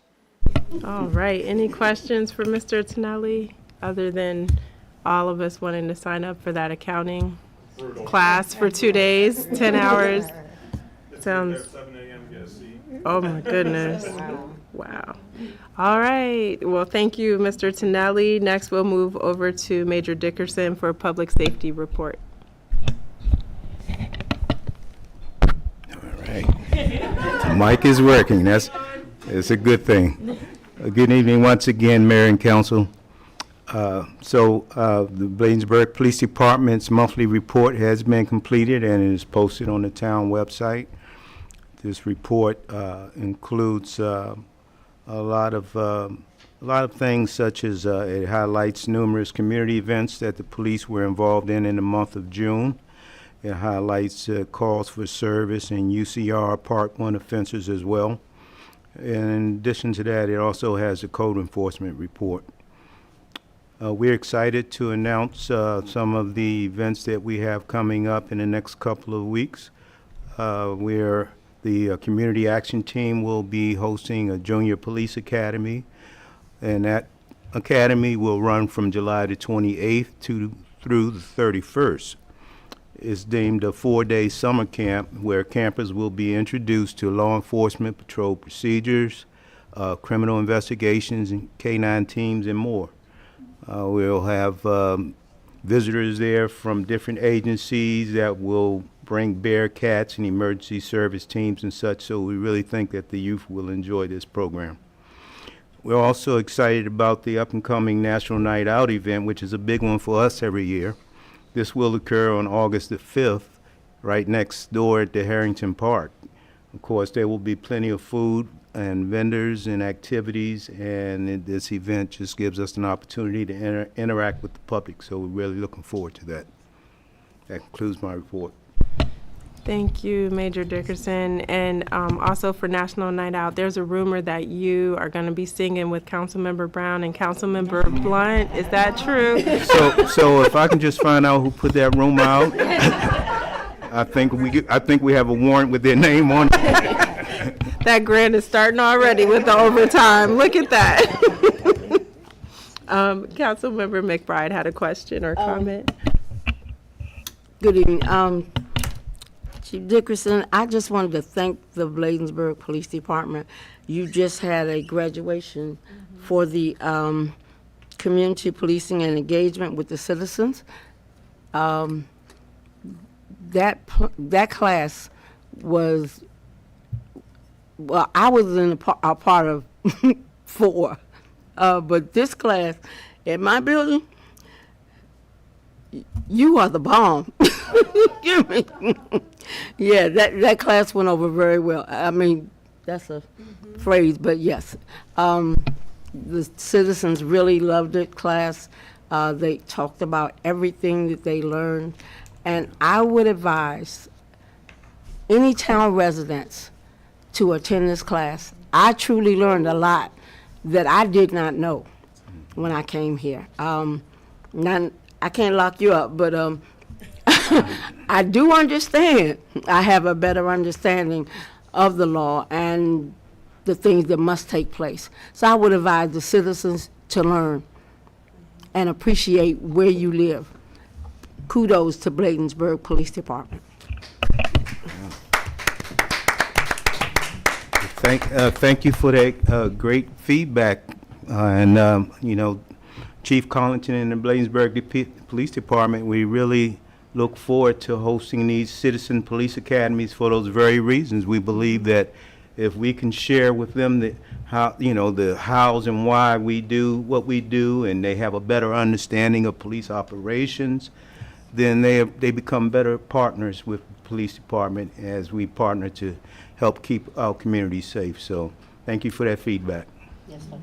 Yeah, great feedback, Councilmember McBride. And Major, before we move off of your section here, can you just remind the residents how much it costs to register for this? Residents, this is absolutely free. Exactly. Absolutely free, no cost. So I encourage everyone who can to take advantage of this. Excellent. Thank you so much, sir. Yes, ma'am. And next, we're coming to the man with his finger on the control button. Officer Reinhardt for Code Enforcement, please. Good evening, Mayor and Council, citizens at home. I want to kind of step away from the code report. I have some exciting news for the Mayor and Council. This week, we actually are going to be hosting the Maryland Municipal League CZOA program here at the town. So, and CZOA is the Code Enforcement and Zoning Officials Association, which is a program that's statewide, and we have all the officials throughout the state of Maryland. They're actually coming in on Thursday, the same day as American in Bloom, and American Bloom is actually welcome to come over to see basically what the CZOA conference is about. So we're going to have them come over for that. And on a second note, I would just want to make the residents aware. I don't know, a lot of us heard the thunderstorm tonight. Over the past several weeks, we've had a lot of severe weather come through the town of Bladensburg, to include a lot of trees down and a lot of flooding. I just want to make the residents aware, though, if you notice that you do have a clogged storm drain in front of your home or in the community you see it, please reach out to the town hall, reach out to myself or the other code enforcement staff so we can make proper notifications to get them storm drains cleaned.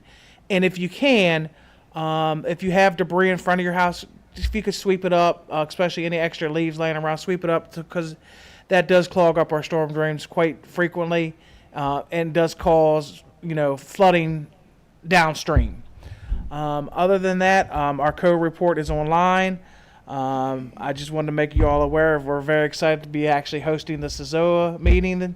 That's pretty big for us. It's going to be the first time we've ever hosted it, so we look forward to it, and that's my report. All right. Thank you so much, Officer Reinhardt. Excited to hear that you're hosting the meeting here on Thursday.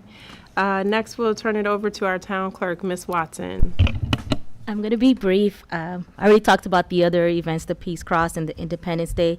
I just wanted to make a mention that tomorrow we have a Reimagine Recreation community meeting at the library.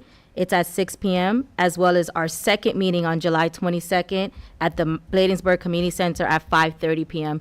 So if anybody wants to talk about recreation, different programs they want to see in Bladensburg, or changes they want to make in the parks, this is the time to do it.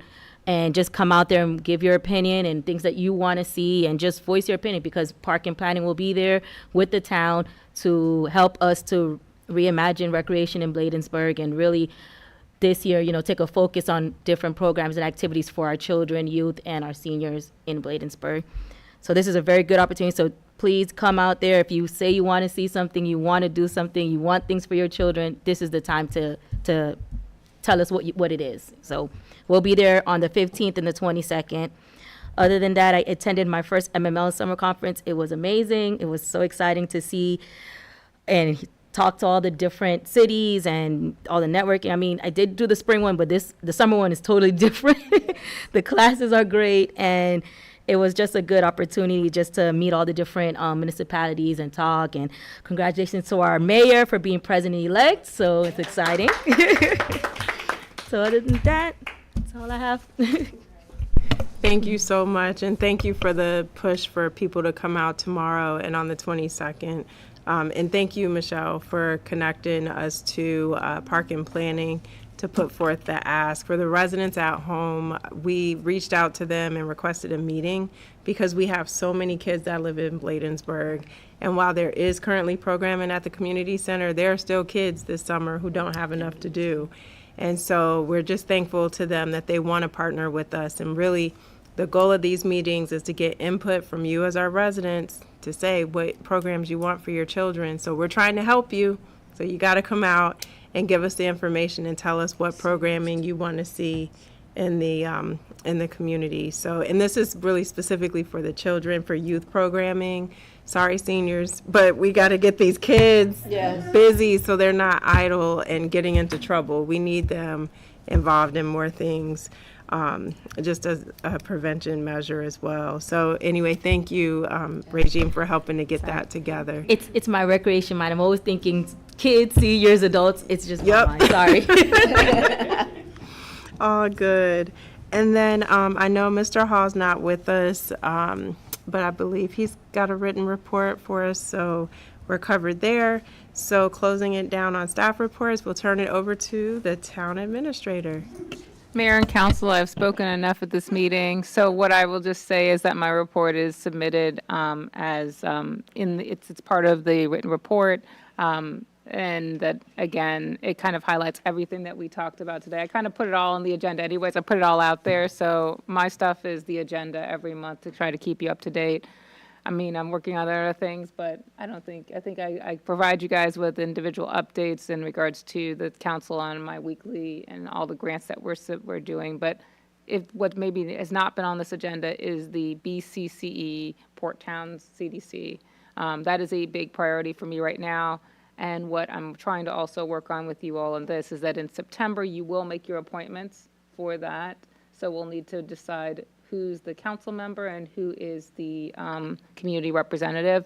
I'm working with my sister agencies to make sure that we all make those appointments in September. So that's a very important ask as you go into your summer break, is to think about who do you want on the Port Town CDC from Bladensburg, and how do you want that to look? Because we'll be starting with the beginning of the formation in October.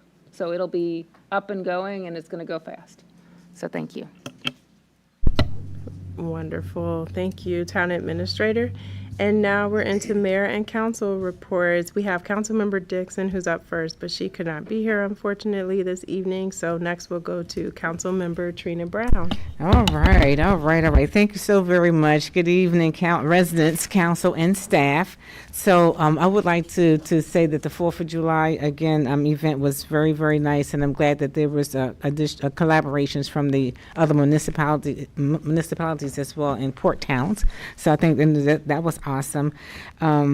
Also, I want to remind you all that we have our quarterly community meeting this coming Saturday, the 19th, from 10 a.m. to 11 a.m. So see you all here at the town hall. Please come out. We have this meeting for residents who cannot make it out, and they want to have a conversation with the mayor and council present, and also with our public, with our police, our public safety as well. So, and I do want to touch on, also attended the MML, and as clerk said, congratulations to our mayor. She is now president-elect for MML. Once again, congratulations to that. And I would like to talk about the Peace Cross celebrating 100 years, because that was a very, very momentous occasion. And I am going to highlight a few facts, because in September 1919, the site dedication ceremony was held where the memorial stands today. In 1922, an effort to build a memorial was turned over to newly returned veterans of the American Legion, who agreed to take on this project. They embarked upon a 4-year journey, and in 1925, with the help from the Legion, the Gold Star Mothers were able to see this monument completed and inaugurated. Like many World War II memorials, they intentionally chose the shape of the cross for the monument, mirroring the haunting rows of crosses that marked Europe's battlefield. The seal of the American Legion is prominently emblazoned on the two primary sides of the monument and at the memorial space, with the 4 words found, those for those who, and a tribute for those who fought: valor, endurance, courage, and devotion. Beneath those etchings also is a bronze plaque listing with the names of the 49 fallen heroes, along with the dates 1917 and 1918. And these were heroes of Prince George's County. And then the reminder that in 2019, years after the first shovel broke ground in Bladensburg, 100 years later, in 2019, the Liberty secured a victory at the U.S. Supreme Court that saved the memorial from destruction. Yes, absolutely. So this historic 72 ruling in the American Legion versus American Humanist Association upheld the memorial as constitutional. But the Supreme Court's order didn't just save a single monument in Maryland; it was a triumph set a precedent protecting veterans memorials nationwide. So that is very, very important. So I really, really had to say that, because that was very important, very momentous occasion, and for those who weren't there. So thank you all for indulging me for a few minutes, past my time, but I thought that was a very important time in history and to be mentioned. But thank you all so very much, and you all stay safe and have a wonderful rest of your summer. Thank you, and thank you for being there for the 100-year commemoration. That was remarkable. Yes, and absolutely. To Councilmember McBride, thank you as well for being there. And so next we'll move to Ward 2, over to Councilmember McBride. Councilmember McBride will be very brief. I was very thankful to attend the ceremony for the Peace Cross. I've attended the graduation ceremony for the Citizens Academy. I haven't done much, but I want everyone to have a safe, enjoyable summer. Stay cool as you possibly can. Please, by all means, stay healthy. That's it. Thank you, Councilmember McBride, for your report. Next, we'll go over to Councilmember Blunt. I also will be very brief. I want to say thank you all, residents, constituents, for allowing me to go to the MML, and I have 3 more classes to take, and I'm finished. Woosa. Yes, and also on September, I want to say, I don't have the date, but you will get information. I'll be having the senior gathering. So please, when you all get the information, please sign up for the senior gathering. As you notice, me and Trina was getting you ready for karaoke on that day. So that was a hint. Yeah, karaoke. And again, you all really enjoy and thank you to the police department for attending Emerson House Health Fair. It was it was good success. And other than that, you all have a great summer and enjoy and stay healthy. Thank you, Councilmember Blunt. I will try to be just as brief. June was a busy month with several meetings. I know that Town Administrator and I did attend the Prince George's County Gateway Development Authority meeting before going to MML. That is another economic development organization that the town is a part of. And it's really to be a gateway arts district for the port towns, North Brentwood, Brentwood, and Mount Rainier. I think I got them all. And so right now we're working on our comprehensive plan, which has to be submitted to the state by the end of October. And so I think we're up to about 150-page report right now, but just trying to review that and make sure it's in good shape, because Senator Augustine is responsible for getting the funding for this. And so there's certain documentations that have to be submitted in order for us to get the funds to really encourage arts and other economic development in the port towns. The MML Board Exec Committee met in June, so I was a part of that in Annapolis as well. And as was mentioned earlier, attended MML with my council colleagues and benefited from the classes as usual. But one of the things I thought was remarkable and just appropriate for the times that we're in, as people are thinking about politics, no matter what party you're in, was the keynote address by Tim Shriver when he was talking about the culture that is built and how to create a better culture in your communities, and not getting into the fray and villainizing people who you disagree with. And so I just thought it was really interesting that he said to make one of your passions treating people with dignity and by not dehumanizing others. And I think that if we did that more, even with people who we just are not in the same party with and we disagree with, we can have a different heart when it comes to communicating with them and trying to find common ground, listening to understand and not listening to respond. And so while I sat in some sessions and had several meetings that were beneficial, I think that was a huge takeaway for me, again, just because things are so divisive right now and wanting to be a part of positive change as we navigate forward. We met with a contact at the Small Business Administration, and we'll be following up with the Chief of Staff or the Secretary. Michelle and I were talking to them about how we get resources for our community to help residents who want to start businesses, and so we'll be following up with them on that. We met with some of the cabinet secretaries during the roundtable and have some follow-up to do there to just try to get some more resources for the town, including with General Services, who you may remember, Department of General Services donated $600,000 in computers to Bladensburg schools a few years ago, right before the pandemic. So just want to get more resources for the town, and again was thankful to be selected as president-elect for MML for the next year. That concludes my report. Right at the nose. I thought I could be short. I'm sorry. It still went long.